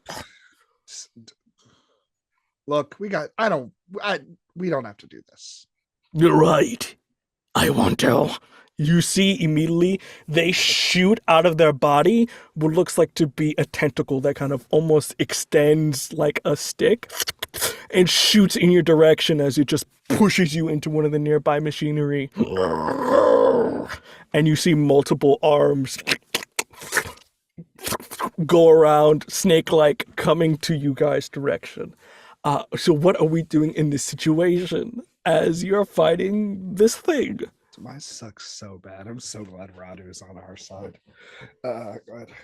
Misfoot is going to, I think at first, like try to dodge one of the tentacles, and then I think notices that the tentacles are just going right up against like the walls and the paneling and stuff, and I think notices that, makes a calculation in their head, and then starts deliberately standing in front of what looks like important wiring so that he can dodge and ideally Demise breaks the wires for us. Looney Tunes, fucking. All right, you side circle having step. Roll me and unleash the dark if you'd be so kind. So ridiculous. This is very much the boss. Like, I can't fight you. I have to redirect your attacks at you. I got a 9. Works. You got a 9. I'm gonna choose get what you want from them. So what I want is for Demise to like tear apart the wiring and the paneling in this room, and also I would like to avoid reprisal, harm, or cost. Fantastic. So with that, you're dodging out the way very much. You have your part of you that you've been missing so long. It feels great. You're dodging out the way. You're using them almost like as like bars to sort of just do like somersaults off of, or sort of very Olympic feats here. As you see, it's very much like suckers that are pulling back panels and pieces of wires of machinery. And you notice that while it doesn't necessarily destroy the machine, you see it starts to create almost like a sequencing in the shielding enough that you can time it if you want to hit the main brain. So it's in the sense of like this wiring's providing a outer shell, like an orb of invulnerability. Here we go. But now you have it on like a timer now. Like it's like it goes off, goes on. You're able to aim it a little bit better, so it's easier for you guys. I As you think see, noticing. no, continue. I was just gonna say, I think noticing that there's now like a rhythm to it. Misfit just, as they're dodging Demise's attacks, just kind of yells out, "Vic, look!" and like makes eyes. Vic like looks at Gore. what? And then like looks over. Oh, thank fucking God. And Vic is like gonna fly and try to time these things to fly as close to the core as possible so she can do some fucking damage. Fantastic. Give me another Unleash the Dark, please. Oh, I hope if I fail. Look, in the absence of a ritual, we are gonna Looney Tunes Beat our the way into living this. daylights out of it. Yeah. Yeah. This feels right. I got a 4.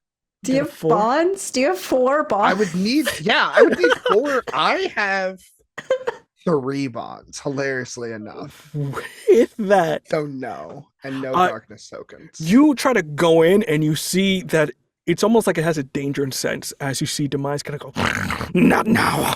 You see what looks like to be a punch that turns into a cage as it slowly begins to close the walls in you. And as you touch the walls, they act as almost antibodies or like draining your powers, like in terms of it cures you ever so slowly the more you touch it, as you are slowly beginning to get trash compacted in here. Normalized. Yeah, you get normalized before you get squished. We are the Looney Tunes style. As that shenanigan is happening upstairs, downstairs, Eden, you're getting up as you see Edie kind of, it'd be much simpler if you just die. As you see, they scream, and almost like a banshee scream, echoes, reverberates, and pushes you more and more into the ground. Not doing anything yet, so they're just getting a cheap shot in.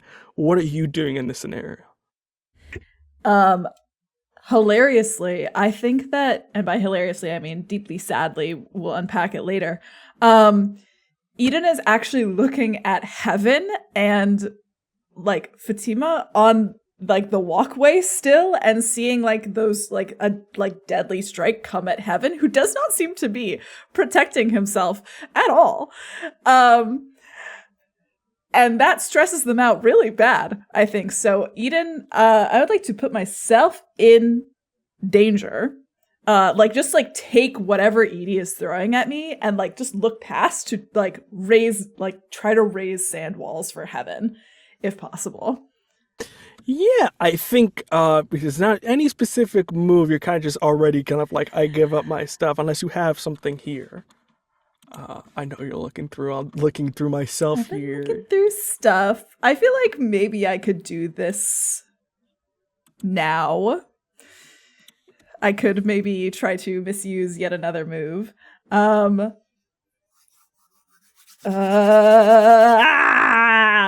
Sorry. It's so hard. Everything is so hard.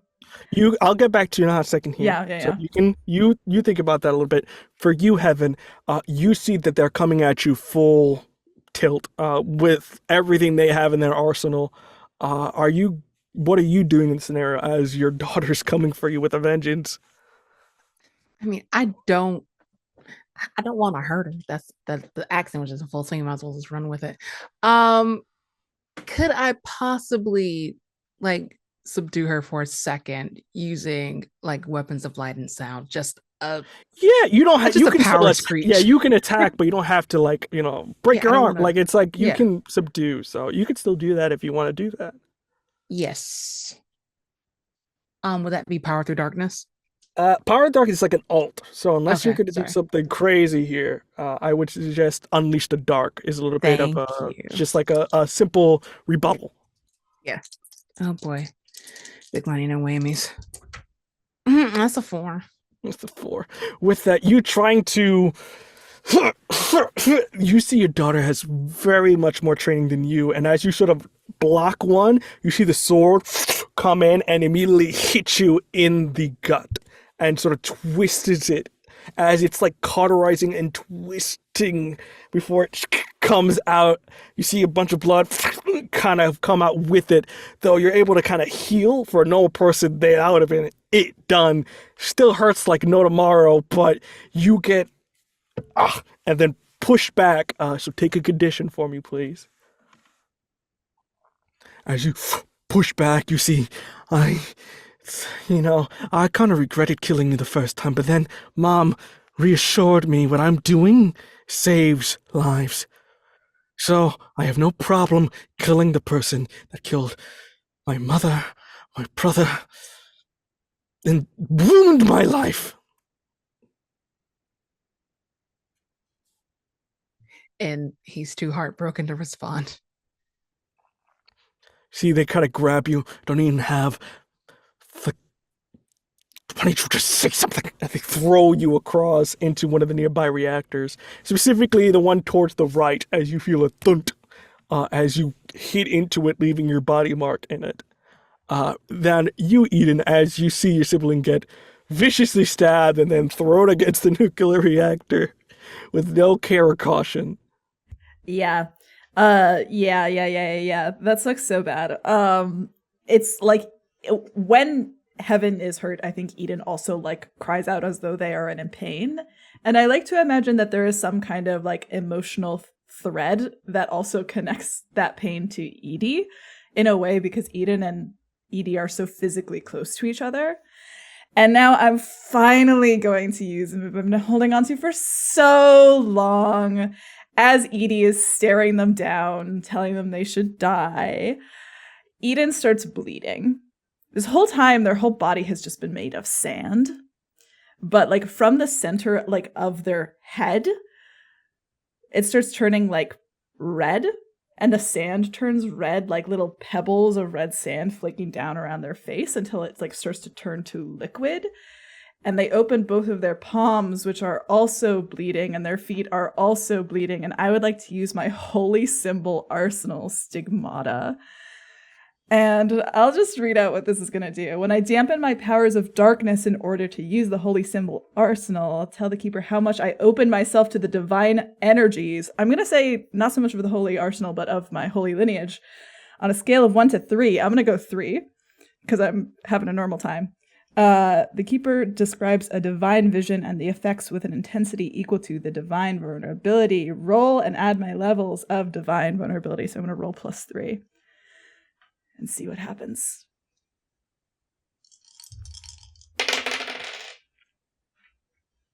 10.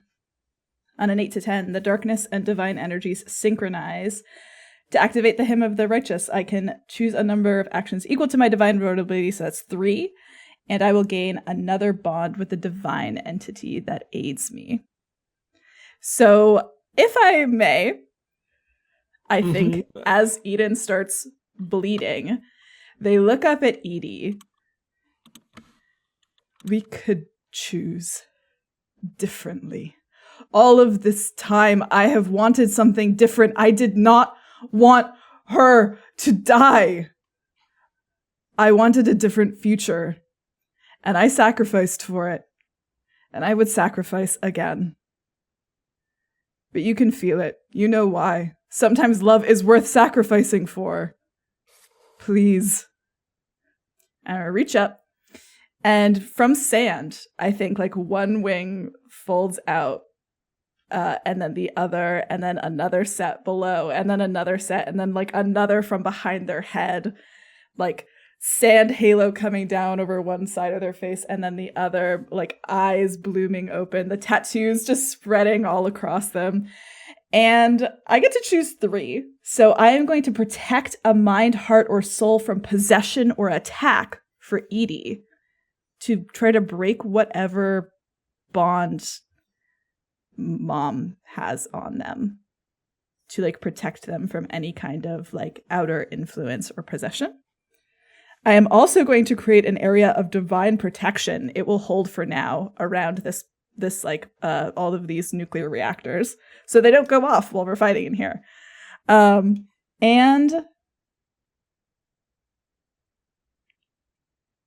can I save my third one for later? Sure. Okay. As that kind of goes off, a bunch of light and energy bounces off. You can see that before Edie, before they are able to sort of get into this effect, they give a quick nod at Fatima, who kind of looks a nod back and understands what they may need to do next. But as that kind of happens, you notice that the shadows begin to sink away until only that golden light that they originally were emanates back. And you can understand that the shadows begin to form into its own creature of the dark as it sort of whispering hate. It is very much that inside voice that we all have of, you're not good enough, you suck, you are not to be loved, as it's sort of that culmination of shadows building up. As you see, there's just a scared person there. But before we're able to do anything more, we go back upstairs as you are slowly getting compacted in here. Casey gives you a knowing look, Miss Foot, of just like, what do we do? It's sort of Machine or Vic, which one? Because you see, it's an opening, but also Vic is dying. And I think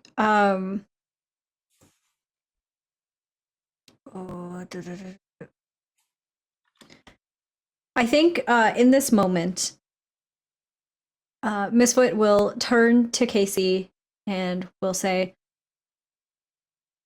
well, I think reach out with their own emotional amplification powers that they have, and reaching out to Casey can feel the very real, very, I think, familiar panic and anxiety of wanting to protect someone that she loves, who is now in danger, who is on the brink of death. And I think there is an image of Eden that plays in Misfit's head, multiple of them, because so many times has Eden died or almost died. And I think I would like to use the move, where do you end and where do I begin?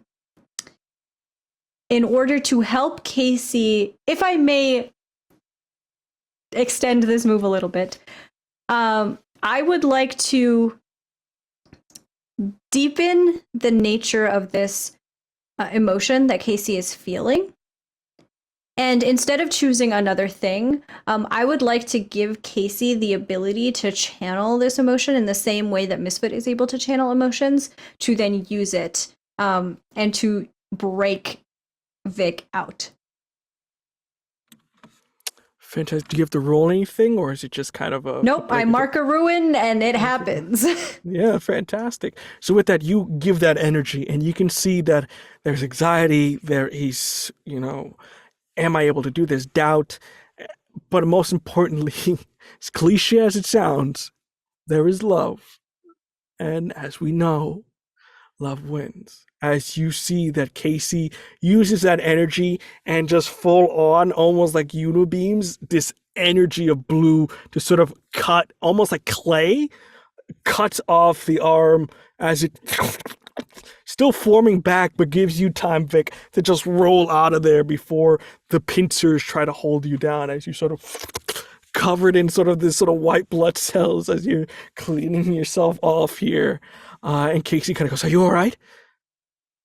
And I don't think Vic responds because you said those white blood cells were like taking away the net. Yeah, like leeches, kind of like very much like sucking these organic kind of sucking energy out. Yeah. Very similar to the brood. Yeah. And unfortunately for everyone else, that artificial hunger that like was implanted inside of Vic was much more manageable for Vic than her own hunger, that original hunger that we saw in season 1. And I think the mouths that are usually that we've all gotten used to being on Vic begin to recede as Vic gets hotter and hotter and hotter, and Casey probably has to step back. And with a very blank expression, because she has 5 conditions marked, and I think this reminded her, she looks at Demise. And I would like to use my move, the Gnawing Edge of Hunger, and give in to the hunger.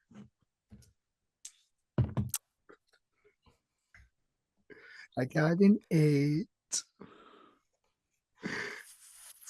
So what So, happens? the gnawing of the edge of hunger. When you surrender to the hunger within you, describe how your body transforms and what you feed on.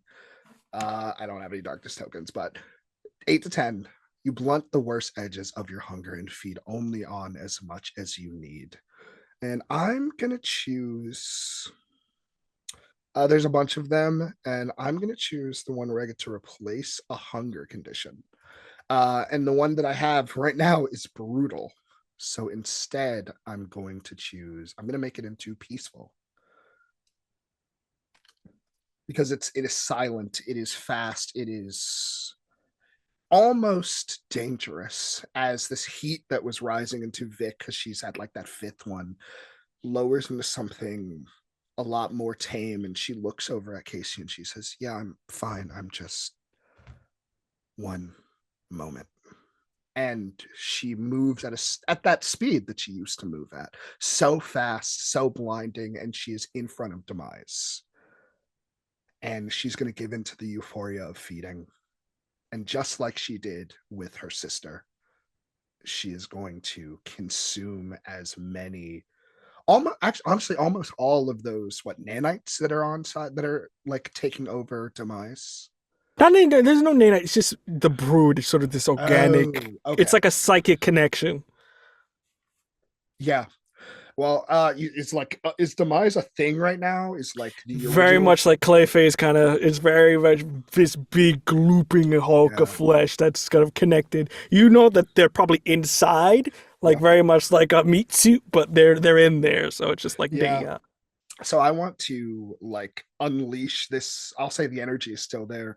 Unleash the energy of Vic's hunger and Vic's like real body go inside of the like mass and like get to the real demise. Yeah, I think you just cutting through as you see demise. It's almost like if somebody's trying to get into your heart and sort of just digging in as you see they're trying their best, but it doesn't work. As you are able to grab and pull them out, not tossing. Are you going to toss them to the side, or are you just going to pick them up and take No, them I with think you? Vic's gonna hold her. I think Vic's gonna hold her. Fantastic. As you just hold, and you can see that as sort of it all goes away, there's just weeping. You see also that you remember that you got rid of this, which means like, how did you do it again? You can see they clearly have sacrificed some things. They're missing an eyes. They kind of gave up organic parts that they could still be able to move, but still gave up parts of themselves in order to gain power back, which can show you the level of dedication and vengeance and hatred they had for you. Like they're giving parts of themselves up just to take you out, and it still didn't work. You need to stop. Just like you stopped with my sister. That's not what that was, and you know it. I've Do told you know it? Do you even know what you were there? Do you remember what happened? you took the only thing that ever cared about me. How do That's you think not I'm supposed to what feel? fucking happened. Oh my god, and I think Vic is flaring up and then kind of like pulls it back in. That's not what happened. Demise, you know that's not what happened. We have been over this. I have done everything that I could to make up for that. Not to you, to make up for the person that I took, because that was what I needed to do.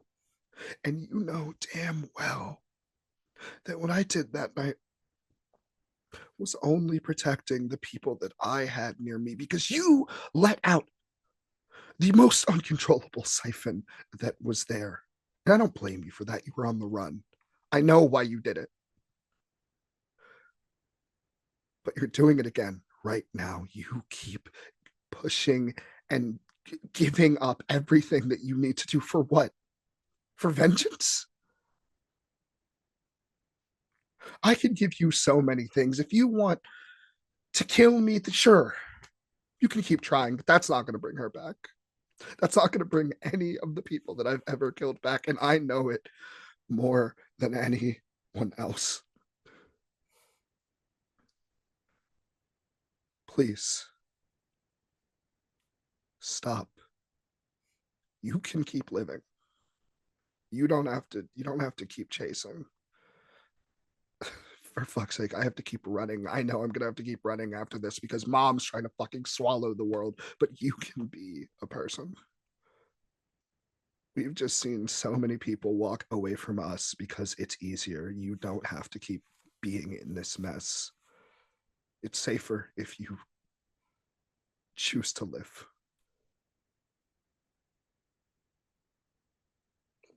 There is just a single tear from the eye they still have. And there is a kind of a pat of to let them go so they can walk about. And you see walking's kind of hard for them, but they make their way slowly to the control panel and just put down the shield, leaving the brain bare and dry. But before we move to the next scene, you do notice she turns. If you destroy the brain, it'll set off a reaction. So I would just be sure you're ready to leave before you destroy it. Okay.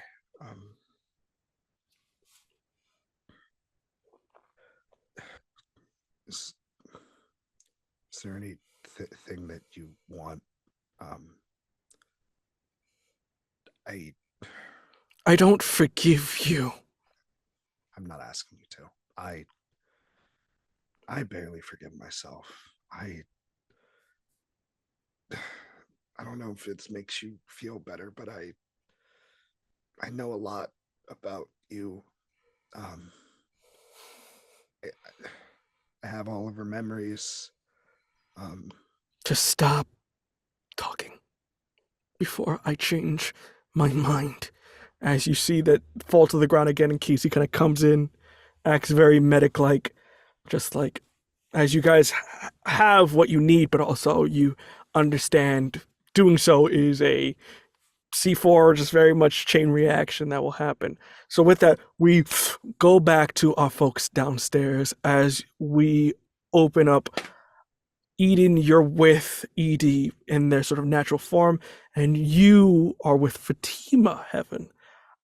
As that's going on, you see there is a look from the other side that clearly Fatima and Edie give a quick glance before they, and with that, you see there was something in Fatima's mind that they're contemplating of whether if they're going to go through with something or not.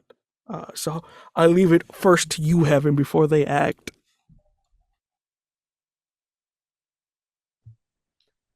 And of course, they're just going to their feet. Their hands are outstretched, not necessarily in surrender, but that they mean absolutely no harm. And they give Fatima space. They're not moving an inch. Why don't you fight back? Why did you turn me into this? As you see the more mechanical parts of their body that is no longer human, apparently you've caused. The cyborg is an extension of what you learned, whether it be for the best or worst, from Naomi. As they are just sitting here very Frankensteinish of just, why?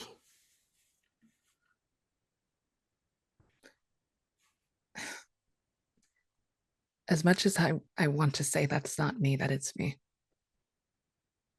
I know who that is. Someone who thought they had the greater good in mind and sacrificed more than they could have ever imagined.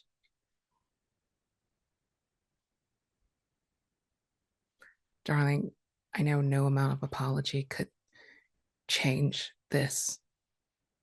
I thought what I did in the dome would make this better, but it didn't.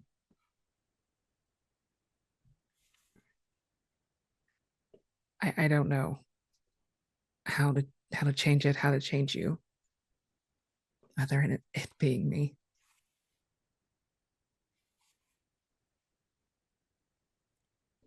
I think in this instance, before we continue, I think, can you please reveal your heart? As this is very much another succeed, you kind of persuade them over. If not, they're gonna go through whatever they're contemplating in their head. Yeah.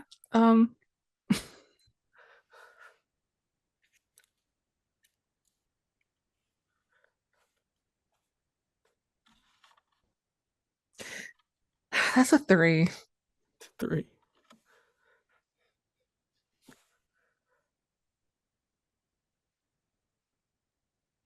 Eden, this is too quick for you to react, as you are very much in control of your. You're trying to return your heart back to yourself, and you're distracted. And it's very much last minute when you look over, in which you see Fatima do a long strike, and they are not aiming at heaven. They are aiming at the reactor. As you see, they come in with their sword and hit it. It starts to leak, and at first you're wondering, why would you do that? They had a very good shot to just take them out. And then you start to notice, as a voice goes on, radiation leak detected, activating shield rectifiers. You see the same containment unit that you were in begin to pop up around the reactors. That cuts you off from Heaven and Fatima, and you on the other side.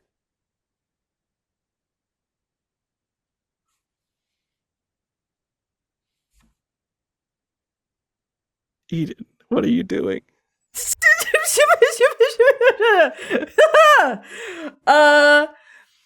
I had a whole speech ready for Edie.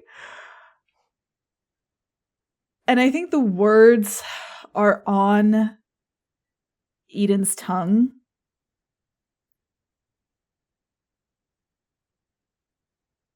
And their eyes slide over as the wall goes up. But they haven't understood exactly yet. They haven't understood what this means yet. It's a wall. They're still fighting. There's still combat. There's still time. In Eden's brain, And you can still see time. them too. And they can so still it's like see glass. them. There's still time. In Eden's brain, there's still enough time to do everything that they want to do. They still have the purpose. They still have the drive. They still think they can do it.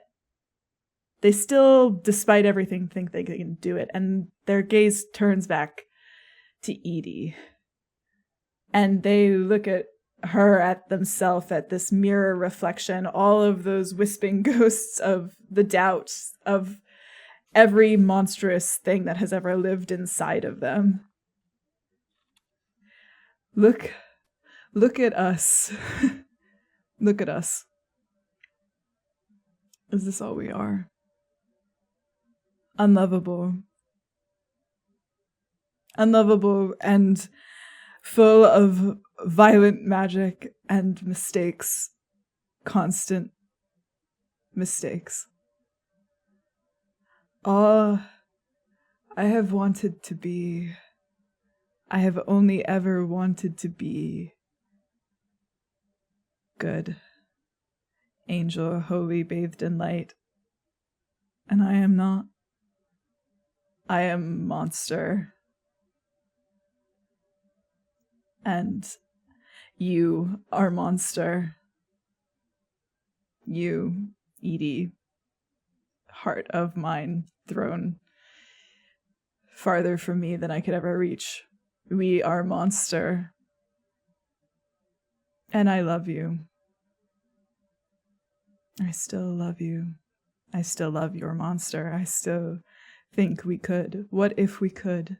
Edie, what if we could? What if we could be also love? What if we could try? What if we could try? Please.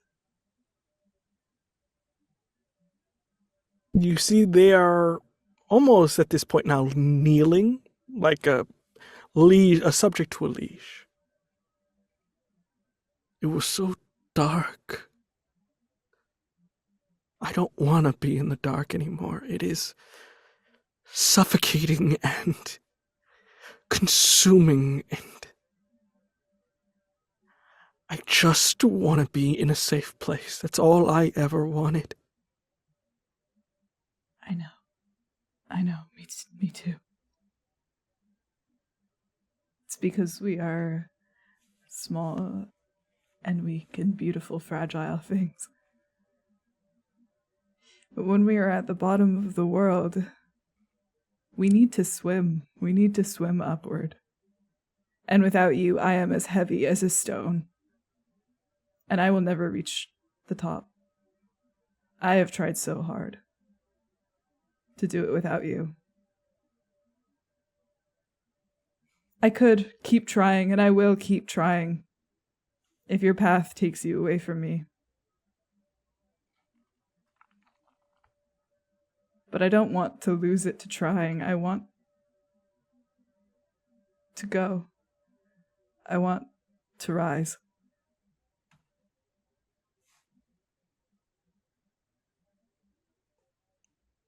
I have to warn you. I can't help. If this is a ploy to use me to get heaven, I can't help. I do want to be with you. You're the only person that's ever loved me, but I can't help. What's done is done. Do you understand that? Understanding that, do you still want me with you?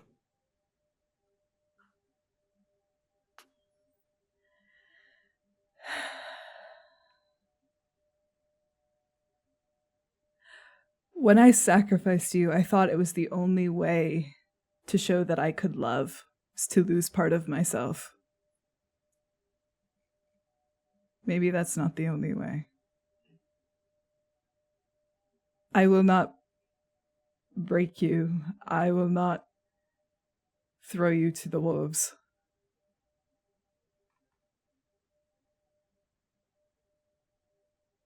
I will try.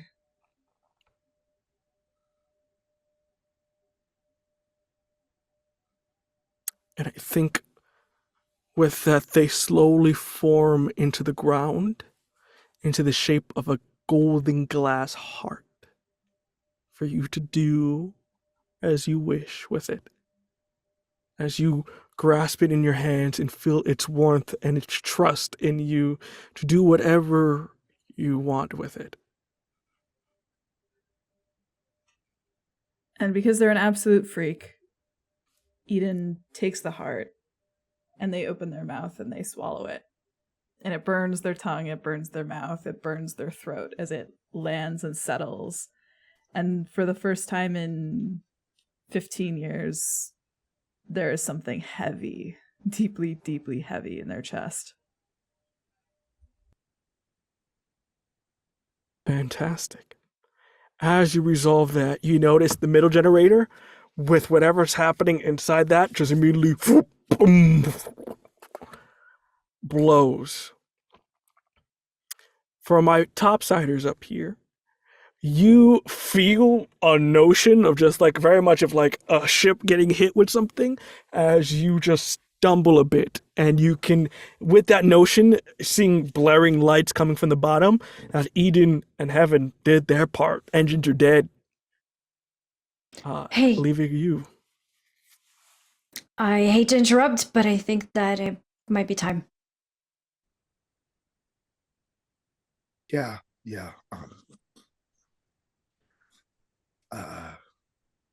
So I just like blow this thing up. And you see Casey, oh my god, and just immediately takes out their gun and just and blows it up. It's all you had to do. That's all you one had way to to handle it. So can we leave now? Yeah, let's I think Vic just like looks at this and is like, yeah, it's busted. You do notice Demise can't run with you unless somebody helps. Yeah. Yeah, Who's stronger, you or me? That's Probably you, Probably. but Yeah, but I don't think Demise wants me to touch them. yeah, So, yeah. That's why Misfit I think is going to notice that, and I think is going to go up and say, "We don't want to leave you here. If you're willing to come with us." Well, I don't want to die in the vacuum of space. Perfect. And I think Misfit is going to scoop Demise up in their arms and is going to run out with them. With that, you running off, you all begin to feel it. Everyone.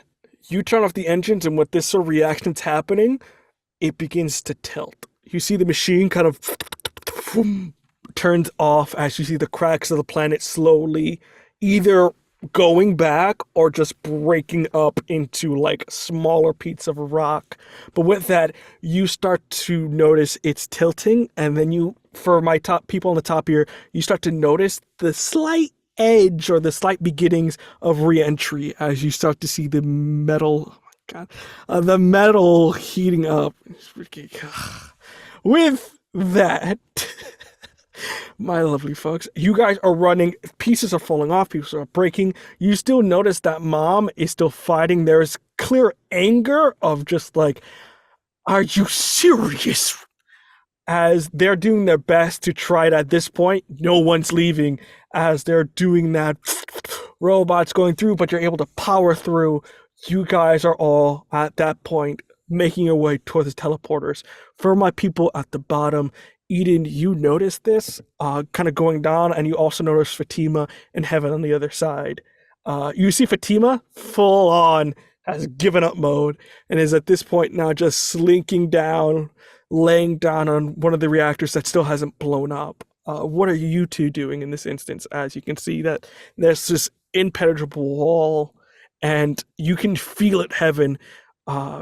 There's radiation within this that for you would be okay for a little bit, but from what you're getting at the moment, it seems to be a closed box with more and more happening. And plus, with this other reactor that's slightly hissing at the moment, more radiation reacting with everything is going to blow this thing up eventually.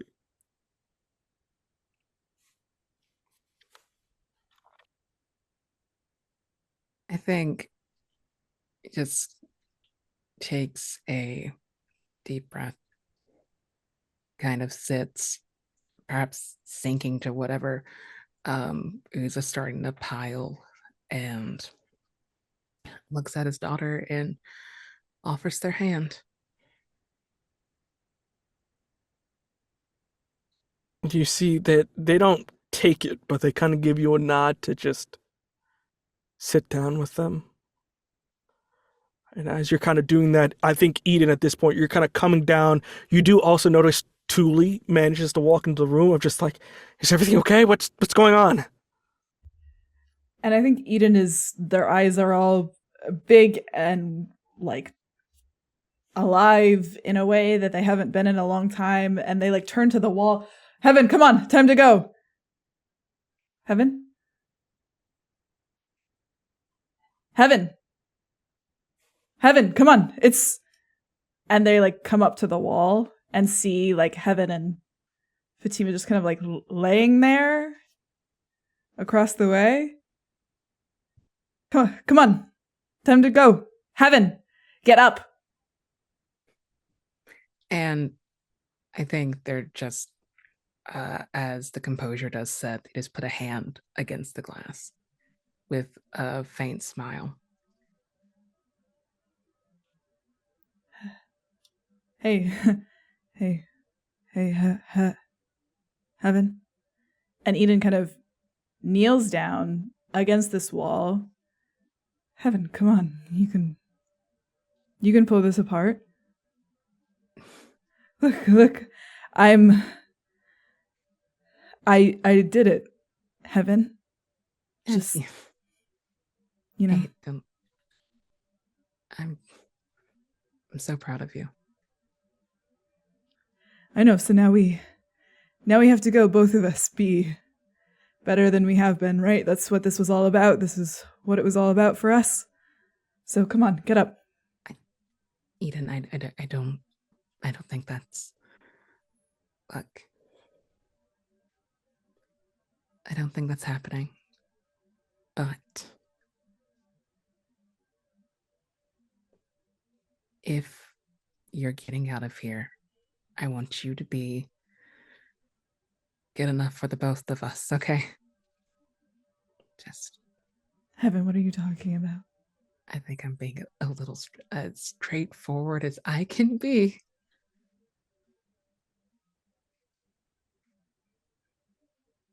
No. No. I saw. Don't. You just got your heart. Don't. Then don't break it. Please.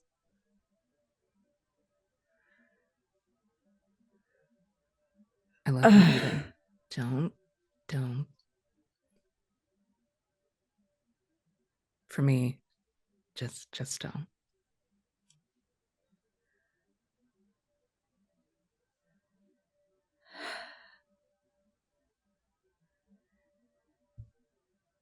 I cannot fathom a world without you in it. Then don't. I don't have any more words. Just tell everyone I love them. You're going to take care of them. They love you as much as I do. Okay?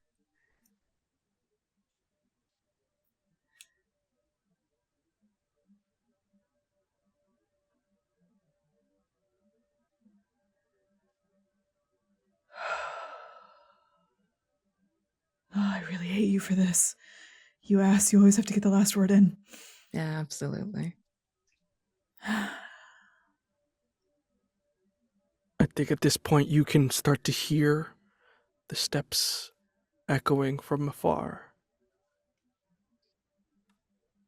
The enemy's coming towards you. You have to go, but think about it this way. This is space, right? I'll be there. I'll be in the stars. I'll be in the skies. I'll be. We'll both be here. Oh, you ass, that makes it so much worse. Listen, I can make it even worse. I'll be the heavens.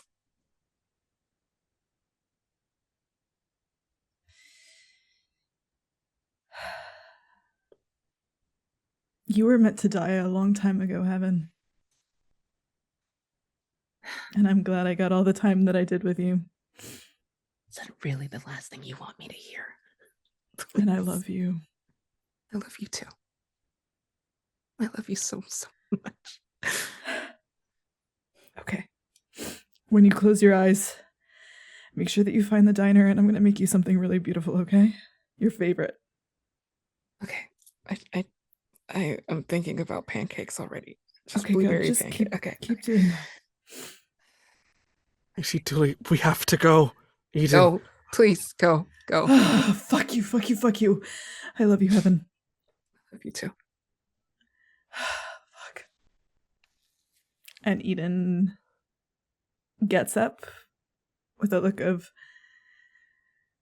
helplessness, and they can't help the tiny little crack that goes through their heart, too.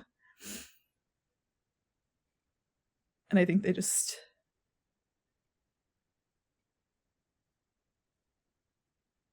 they say to themselves that they won't look back. And then they do 1,000,000 times. And she's just resting against the reactor. Eyes closed. Like they promised. And when they start running, they're not running to get out. They're running to get to the diner so they can see her again. I think before we do your scene, Heaven, after your last scene, the three of you, after going through kind of corridors and with the vision and the demons providing a way, you all get to what looks like to be the escape pod room. At first, my three individuals here with Radu, who kind of helps provide backup, providing just a dragon's breath, just as just a wall of fire. You coming from one direction and from the other, you see Thule and Eden. Thule not paying attention to you guys at the moment, immediately goes straight for the pods and begins to prep them. But you do see that it is Eden, and I'm assuming they are slightly with tears in their eyes. Yeah. As you guys see this and don't see Heaven. Where's Heaven? He needs to in. be here right now. Get We're in. leaving. Get in. What are you talking about? Where's Heaven? I said get in. Let's go, Misfit. And I think Vic kind of pushes like Eden forward They just gonna No, we're not. stumble in. and looks at like Misfit. Eden is crying. Where do you think Heaven is? And Misfit, I think, nods and then follows into the pod. We can ask later. Think. You guys get into the pod, you see Thule kind of, damn it! Radu got it. Well, there's a problem. Something happened, it exploded. It's not auto. Manual? Yeah, it's manual. You see he gives a look to you, Misfoot. Sorry. And with that, grabs your mother, throws her in the pod with all you, and immediately hits the button to close it. Before you shoot onto space, he gives you a look. Looks like I'm going to be meeting your father in a very different way, but at least I get to see him. And I think just like up against the glass, Misfit says, "What are you doing?" Take care of the mice. They're a little problematic, but they're the best of us. And I think Misfit is just like confused and is just looking at Radu with this look of incredulation, like no, like what? Just get in here. Don't be stupid. With that, before he's able to respond, you see he gets hit, lays on the back as you see the blood kind of splat across. You see he's still there, and you see, sorry, hits the button as you guys go into the darkness of space. Heaven. There is fire. There is pieces of debris falling down from the ground. And out of all this chaos, you see Fatima at the moment press something like a number lock on their side leg that opens up to a... As you see, they pull out what looks like to be a dessert in a wrapper that they've been saving for quite some time. As they begin to unwrap it and just break it in half, sort of just cake with filling in the middle of it, as they sort of begin to bite and hand you half a piece.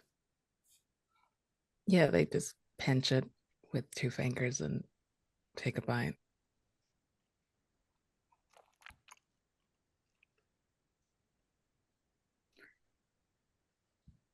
Well, this wasn't what I expected. You taught me that things don't always go as we expected. I'm just tired. Oh, that makes 2 of us. But we got some father, daughter, mother, something out of it, at least. Parent, that's the fucking word. Wow. You were a shit one. I took what I got. I had shit parents too. Runs in the family, I guess. I guess. Can I, ask you a question? A request? More like it? Anything. Can I, you see, it's very scared, even though they know what they've done. Can I sleep on your, just next to you? Of course. And you see them slowly rest their head on your shoulder. And you can notice that the neon that powers them slowly fades before they kind of go slump. And what is the last thoughts that go through Heaven's mind before you may go somewhere else beyond?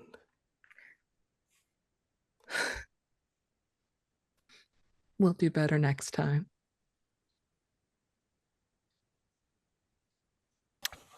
With that, the fires roar.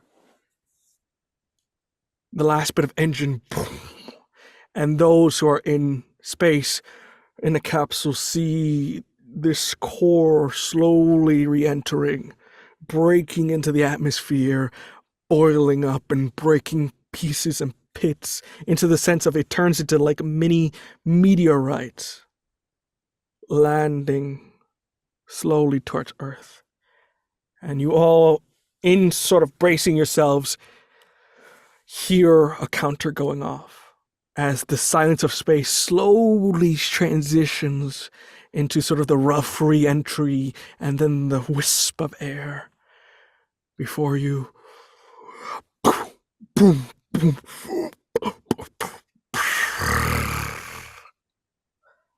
So you land into a beach. You can sense, and you start to hear other bits and pieces of the main core hitting just into what looks like to be the ocean. And as you're sort of getting out, you open the hatch and find yourself miraculously back at San Arcana. There are people at the farther end that are kind of just like, what's going on, or trying to get their video cameras and trying to record what's going on here. For the rest of you, you have this sort of sullen feeling that is cut very short, as you can see that one of the pieces of wreckage, a robot that is sort of half its torso is kind of gone, leaving only like an arm and sort of a face that's sort of half melted, up against one of the pieces of debris, slowly with this rotors look towards you, as you can hear sort of a voice that's very like if a speaker got beat up a bit, as it kind of goes, well,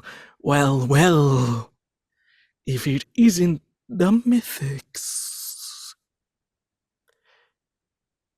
Are you happy with what you have achieved? Destroyed centuries of work for a world that doesn't want you in it.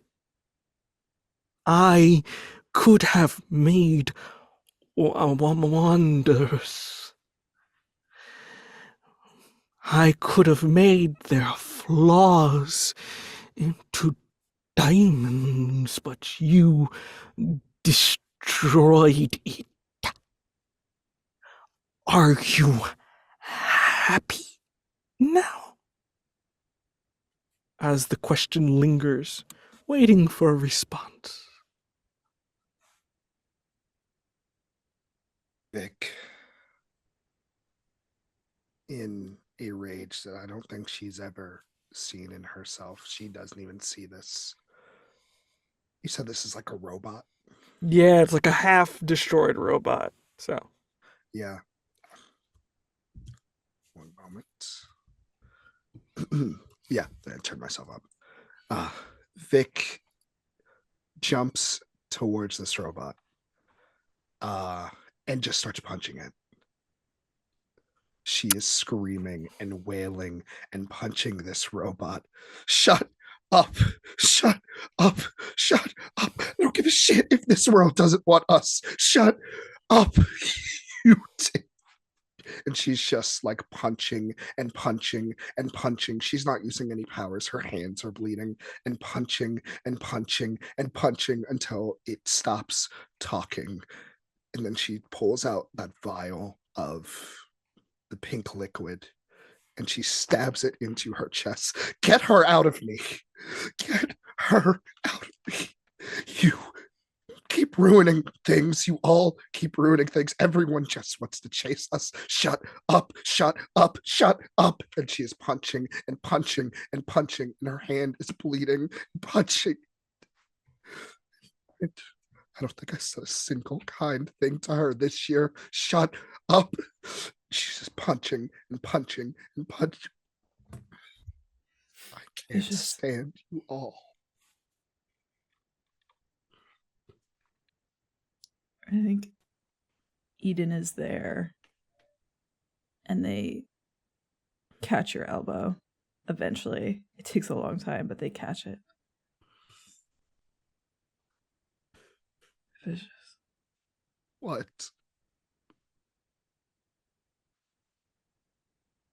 I'm so sorry. For what? I know you didn't do it. You never would have done it. She probably went on ahead and didn't say shit to anyone before doing anything. She never consults us. Am I right? And Eden kind of just folds themselves down, if Vic allows, I think, into a hug. And just like into their chest just says, she loved you. She told me to tell you.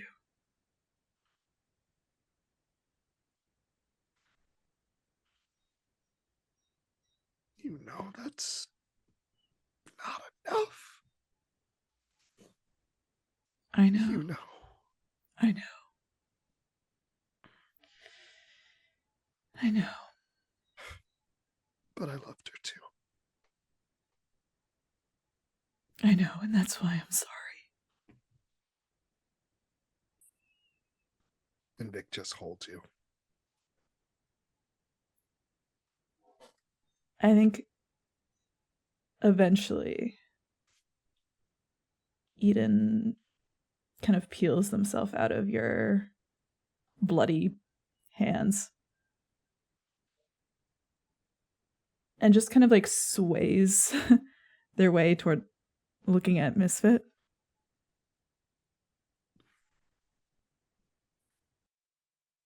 She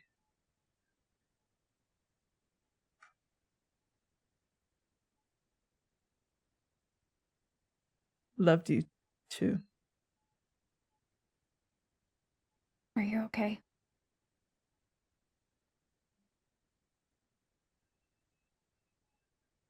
No. True. I'm sorry. I know. No, I'm sorry for everything. Me too. And Misfit, I think, reaches into their jacket and pulls out a very familiar book and holds it out. I stole this earlier. I never read it, but I'm sorry. And in this kind of absurd way, like when you're filled with so much insane grief that it just kind of falls into you in such a strange way, Eden just kind of looks at it and smiles and like half laughs at you. Why would you steal it from me and then not read it? That's ridiculous. I never knew if you were ever telling me the truth. Never ended up having the time to read it, but honestly, now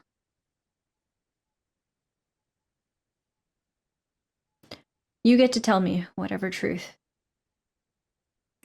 is yours that you want to share with me. And instead of taking the book, Eden just kind of like pushes it back into your hand. Then read it. And you can read all of the things I was too scared to say. All of the truth in me. It's on the page. Are you sure? Yeah. And I think Misfoot kind of waves it for a second and then puts it back into their jacket pocket, something to read for later, and just kind of moves in to give Eden a hug to hold them if they will let him. As they don't push you away, and as I think your arms like fold over them,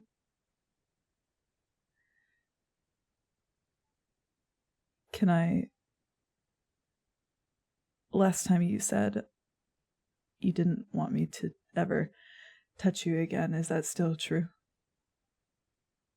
It was never true.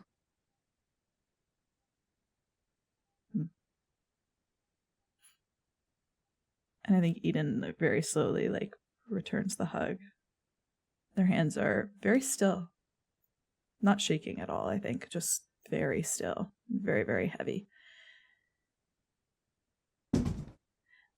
I need to go for a minute. However long you need. I'm here for you, okay? He just kind of smiles. True. And before Eden leaves, I think as Eden kind of peels away, Misfoot will very delicately and softly hold Eden's face by the chin and just kind of tip Eden to look up at him. And I think they recognize the grief that is in Eden's face right now. The similar, unfortunately familiar grief of losing a sibling. And they go to kiss Eden's forehead just once. They say, "You're never going to be alone again." I never have been alone. And Eden comes out of your orbit very slowly. And they start walking toward the water very slowly. And they walk fully clothed into the waves. And they don't stop walking until they're mid-waist, and then they keep going, and then they're up to their chest, and they just disappear under. And they just keep walking on the bottom of the ocean until they get far enough away into... Damn you, Chris. They walk far enough away until they get into the bottom of the ocean. Just far. They have no idea how long they walk. They get far enough away that they're not going to hurt anyone. And then they scream as loud as they can. So loud that all of that nuclear energy that was stored inside of their chest ruptures out of them and explodes. And in those like sheens of bubble, as like their throat like breaks and remakes itself over and over and over again, I think they like... part of them like steps sideways and they push open the door to the diner. Before we get to that lovely scene, as we'll make that the last scene of season. For my other two here, what is the last scenes we leave off of our lovely mythics here? I think Misfit will walk over to where Vic is. I assume probably still on the ground, bloodied knuckles and all, and is going to sit down next to her. Why does this keep happening to us? Assume Casey is right. Like Vic is probably like leaning on Casey right now. I don't know, Misfit. I'm so tired of it happening. And you can see that Vic's skin is peeling, much like the skin, the shell, the exoskeleton of a bug is peeling and falling off in these moments of heat coming off, almost as if she is being remade. But you see that she is coming back to what she once was. Those 6 eyes begin to close into 2, almost fading into her skin. But those 2 eyes don't open because she's still weeping. I don't know why this keeps happening to us. I guess Naomi's legacy never really died with her. But it's not going to happen again. Misfit's hand goes over to Vic's shoulder and rubs it comfortingly. No, I'm gonna make sure that Legacy's fucking dead. I'm tired of parental figures deciding what our lives look like.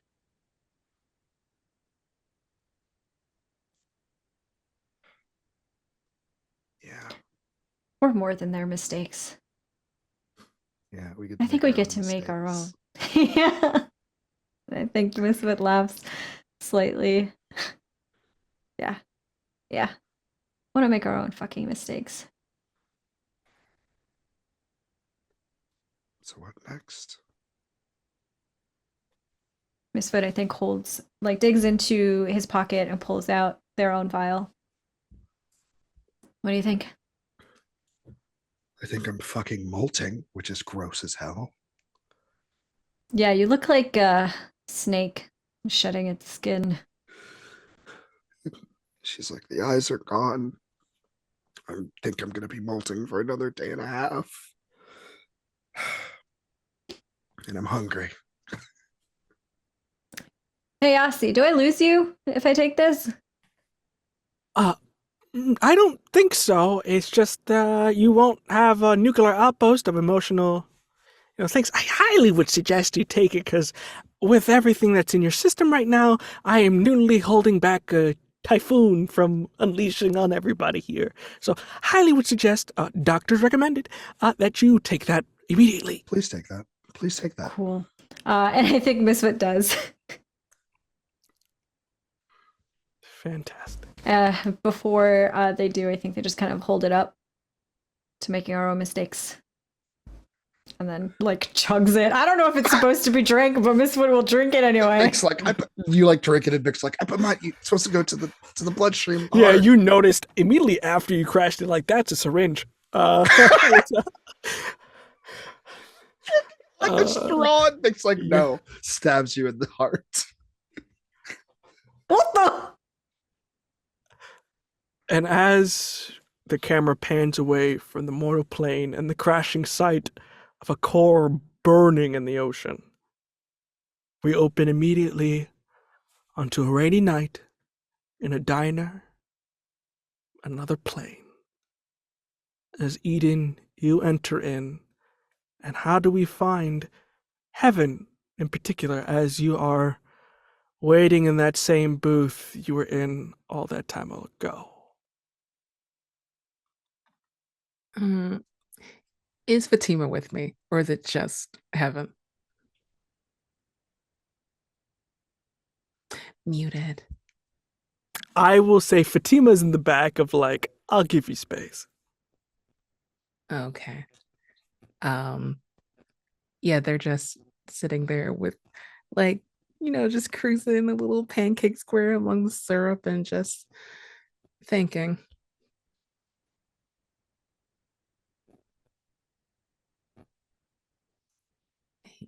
All of you, I'm not looking at this chat.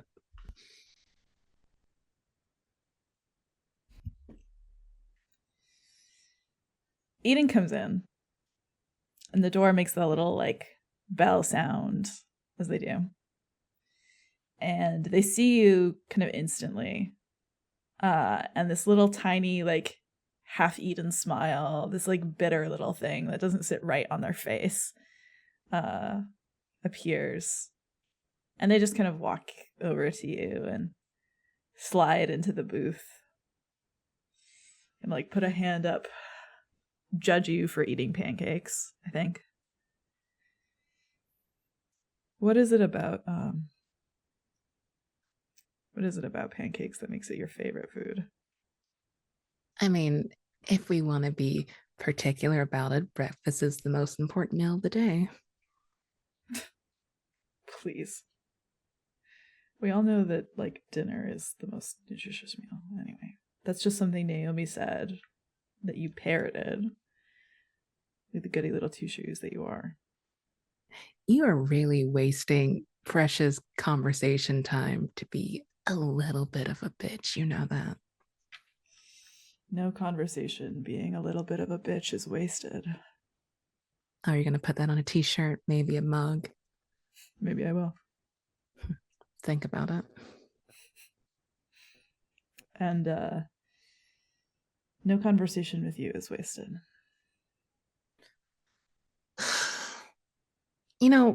I think there's only space for one of us to be a gross, sappy, romantic on the mortal plane anyway, so congratulations. It goes to you. I really don't think that suits me very well.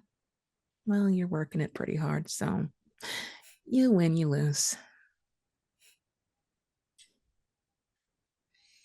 We have lost quite a lot. Yeah. But if you don't mind me saying, that means you start winning. You kick their asses for me. Careful, I thought you didn't like my god complex.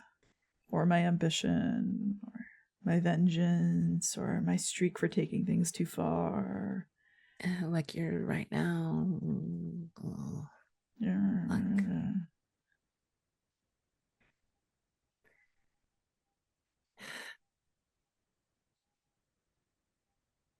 I don't really know how much time I have left, at least here. So I'll tone the cattiness down for just a second.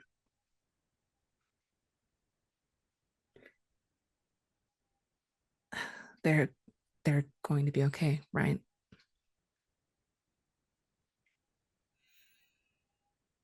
Us? Okay. Well, you know what I mean. The recovery. The three of you guys you're just visiting, right? Yeah. Good. Good. I'm gonna take care of them, Heaven. Oh, I know you are. It's just I now mean, that I'm all of them. here. I know. No, I listen, know. Heaven. Okay. Really. Listening. Every unearned, unjust, cruel twist of fate. We never deserved this. Not the first time. That's why I gave my heart. It's because we didn't deserve it. You didn't. I didn't. And the way it got thrown back in our faces every time. With Kel, Naomi. The three of you are the only bright things in my life. And I intend to make sure that this never happens to anyone else. That's you know that's way too heavy of anyone, of any person to promise that. So don't do that. Just Yeah, but you know me. I always bite off more than I can chew. I love like I'm swallowing the sun, and I can't. Don't ask me to do it differently, Heaven, because I won't. Don't fine. ask me to love you less, because I won't. I didn't say that actually. That was your implication. I was just saying do better, be brighter, so on so forth. Some happy little anecdote while I contemplate whatever that is beyond the door and beyond this. Is that better? I think that's pretty succinct. Is that you? Oh, it's what's left. I'll take it. I'm gonna make better mistakes for you, because I know that you'll be breathing down my neck, cursing me in whatever afterlife you go to. Absolutely.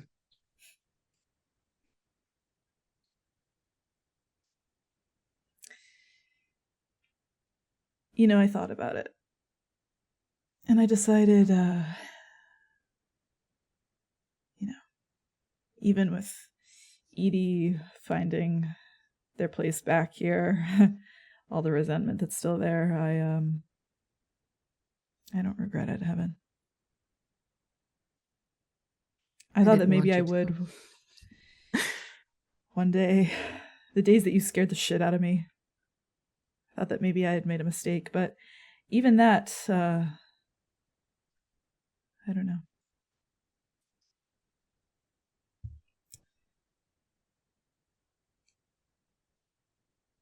It gave me more time, and I'm grateful for that. And I don't regret a single second of it.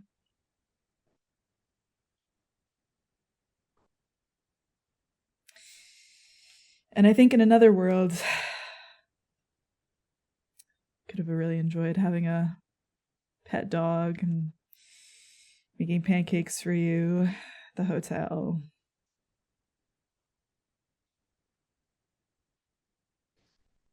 I mean, maybe next time. I don't know if we'll still be recognizable at that point, but who knows?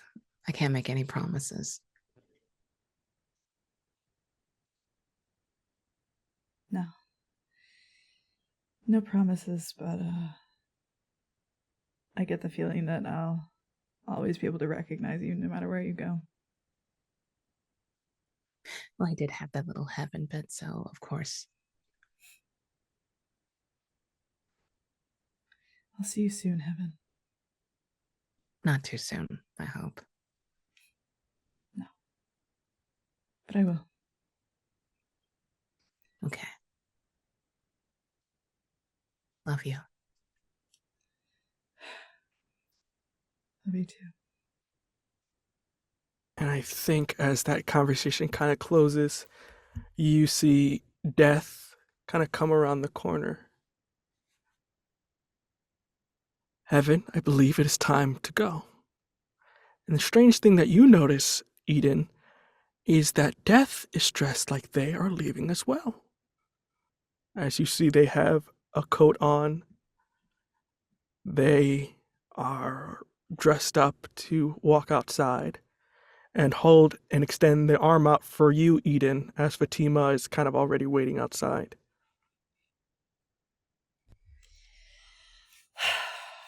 God. I assume you pay at least minimum wage, yeah? I don't have to pay anything, because it is no longer my diner. I'm really too young to be a business owner. You showed the importance of what I needed to replace me. You understood the importance of life, as they point to heaven, and your heart. and the importance of death. And with those things balanced, you understand what it means to be a god. Now, the place has a few bits and pieces that need to be worked out, but I think a savvy mind like yours can make this quite the place before someone has to go on their last journey. Call it my best mistake ever.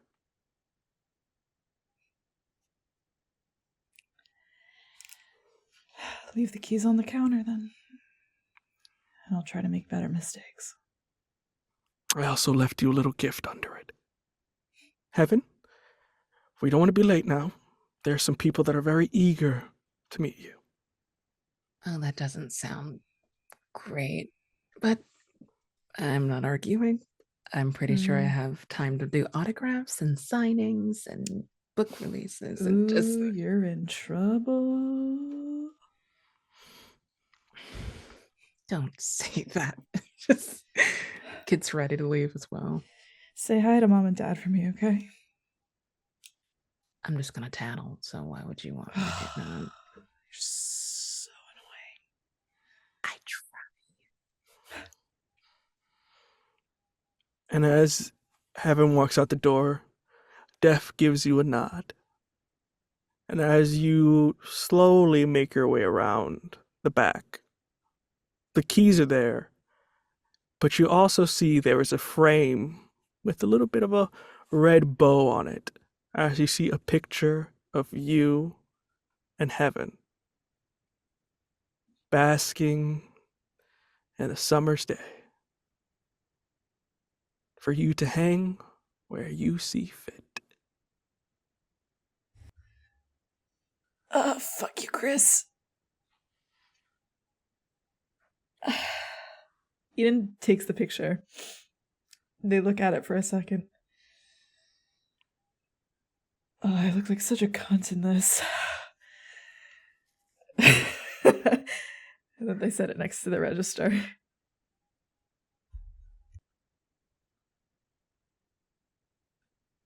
And as the camera zooms out, even though you have lost someone, there is a peace that you have not been able to find in a very long time.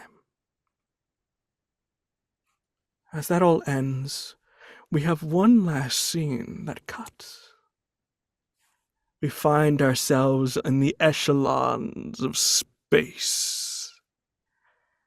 It is the remnants of everything that didn't make it through, as you see chunks of asteroid and rock colliding or just floating.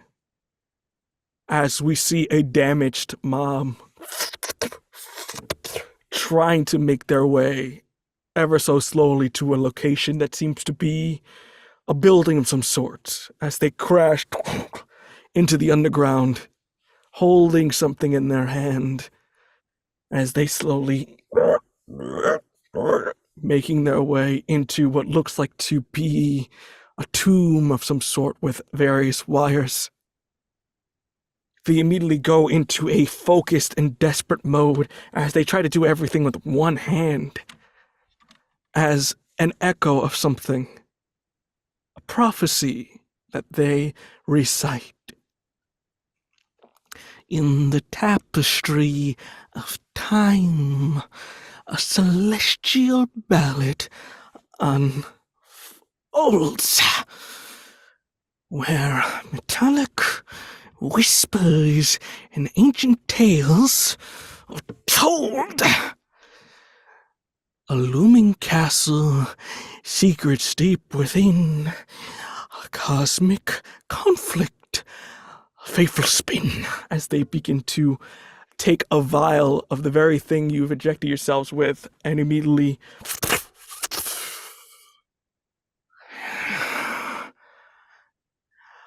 a mother cries rings out, a defiant destiny, as they take a charred corpse and put it onto a slab and begin to connect tubes and wires into it. her reclamation and proclamation she shouts as you start to see tissue not only regenerate, but more in a sense of regenerated, broken apart, and begin to graft something new. Before they take a moment to reach what looks like to be a lever that they barely make it do as they hold onto the railing of the power switch. Her child sleeps, eternally awaiting mother to open its eyes. She must shut those of another. As they're not able to fully do it, it pauses until the pure weight of the metallic nature of it, and you see sparks.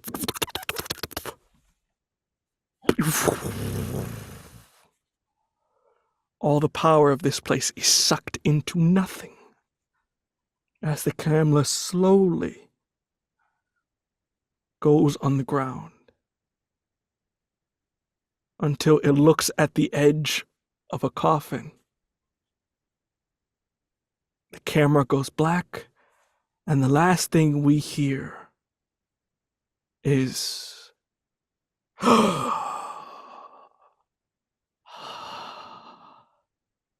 and that is the end of season 2 of the Mythic Initiative.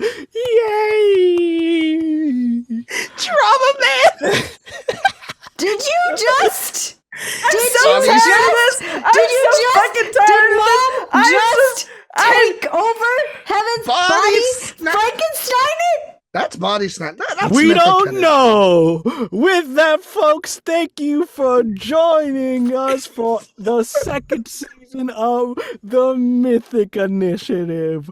With that, we had a wild ass season, and as you can see, I broke everyone 3 times, 4 times, 5 times. Hope they got warranty because I broke them a lot. But with that, we will do the last of our plugs here for the wonderful cast that I made laugh, cry, joy, and a whole bunch of weird stuff with over the course of this season. With that, in reverse order, CJ, please do your plugs and your outro.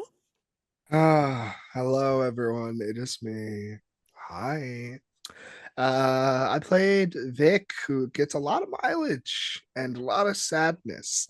If you like what I do, then you'll probably love what I do in other places. I don't know. Follow me on Twitter.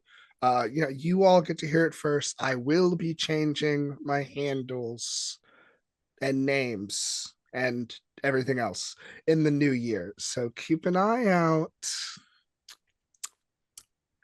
That's all I got. Anyway, reverse passing it to Hamna. What up? Hello. My name's Hamna. I use any and all pronouns, and I am a TTRPG performer and producer. It has been my pleasure to play Misfit, the Summoned, the new King of Hell. Hello. I am now a ruler. So that's fun and amazing, and I have to do stuff now. What's going on with me? I'll let Chris do the most relevant announcement, but other than that you will hear about soon, I have a very exciting announcement coming next year at some point soon. So keep an eye on my socials for that. That's very cryptic and that doesn't tell you anything. But I promise it's very exciting. So yeah, keep an eye on that. And with that, I'm going to pass things over to Finn. I didn't see you there. Hey guys, I've been Foxy on Twitter. I'm a voice actor and tabletop personality. It's next year in a couple weeks, so just watch my space at VinVoxVA on Twitter, vinvox.com for all my professional details. I'll see y'all next time. I don't know what that was about. Hey, see how we doing? Literally, how fucking dare you ask me that? I think that you should have absolutely no right to ask me how you doing. Hi, I'm C. I cried a lot today on the stream because I'm a little baby about performing with my favorite friends. And I am emotional about it. I played Eden, who is the god of death now, and I'm sure that they will use that power wisely. Yeah. God, I think they're not a twin. I can't even say the bad twin to the worst twin anymore. That sucks.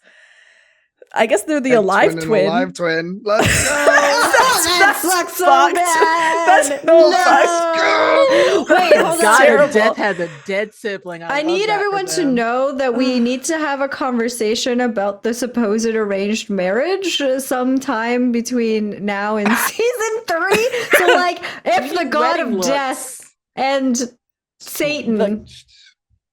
You're not. I'm Satan now. No, I'm No, you're Satan now. not. That's not Yeah, how I it am. works. You're Yeah. I'm Satan king of hell. I'm Satan These are now. discussions we will have, but let's But this is my let's outro. finish. Yeah. That's for Stars and Wishes, Humna. Which I'm so excited about. You can transplaner me on the internet at C Plays RPG, and then transplaner. You can transplaner me next week on Wednesday. Next week on Wednesday at 8 p.m. is our first cast Q&A. So if you want to ask me why I'm like that, I will be legally obligated to tell you in depth. So come hang out for that. We might do what are they called? Polls about our characters, like who has the fattest ass, and then we all vote on it. So come and hang out for that kind of stuff. And then the week after, we're having our first arc interlude. So eyes open for that. So that'll be really great. And then arc 2 premieres on January 6th, which is going to be super normal. Nothing bad happened in the arc 1 finale. Stop it, CJ. Nobody could see you. Where were you on January 6th? At the Transplanter RPG arc 2 premiere? I hope Okay, so. y'all need to pick a new day. that's it. Y'all need to That's pick a new day. A new Chris. premiere It's day. not Just my throw fault, that it's one out. Saturday. That's Throw the that first one Saturday out. in January. Next It's not week. my No, fucking next fault. week. Do the next week. The 13th. I can't. The promo materials are already out. Anyway. Chris, help me. Let me pick up this mess. As you can see, everyone, they're all broken, so I gotta deal with this. But from my end, hello, my name is Chris. I was your keeper for these preceding evenings. With that, you can find me on the Twitter while I'm still live at VR_Cologne. That is COLON. With that, 3 things. First off, there's going to be some slight changes to the channel due to the fact that I'm producing something that isn't necessarily the Mythic initiative. So rather than making a whole new Twitter and going through all that mess there, we're going to be changing things up a little bit. So watch out for the space. Name may change a bit, but don't worry, the Mythic initiative is still here and within its home here. The second thing is that even though this show has ended, another will soon begin. As next week, there will be an announcement for an all-new show with one of these lovely people. You can take a guess. Who? I wonder who I it wonder I have who. no idea who it Who could it be. be? Yes, Let's not me. just say it is going to be very different from this. But I'm very excited for it. I worked a lot of it, and I think you're all going to enjoy it. So watch out for the Twitter here, as we'll have a lovely announcement on that. And third but not least, technically this month is December, which means that I work with a lovely group of people known as Cafe Cultivar, which is an all Latin streaming community, and every December they have a host little thing called Feliz Navidad, a charity event in which Latin streamers all get together doing whatever they can to raise money for a cause. For me specifically, I'm doing a Kids on Brooms one-shot next Sunday at 9 p.m. With that, I have a bunch of lovely Latin folks there that I'll be streaming with. that you can go check it out and see the full list there. But it will be at 9 p.m. We're doing Kids of Broom, and we're gonna have a fun time. It's called Party at Iridon's Place, and pretty much these magical students are gonna throw a rager while their teacher is out for the night. So we have a bunch of incentives. It's gonna be a fun time.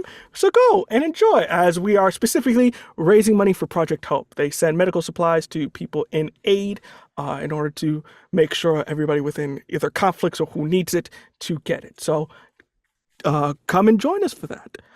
In terms of TMI stuff, we are working on it, but again, this takes time, and we don't want to just put out anything. So enjoy all this while we have it, and hopefully we'll have some more TMI stuff for you next year. But until then, folks, we hope you had a lovely evening, and we can't wait to see you next year, hopefully. Until then, have a lovely evening, everyone. Bye-bye.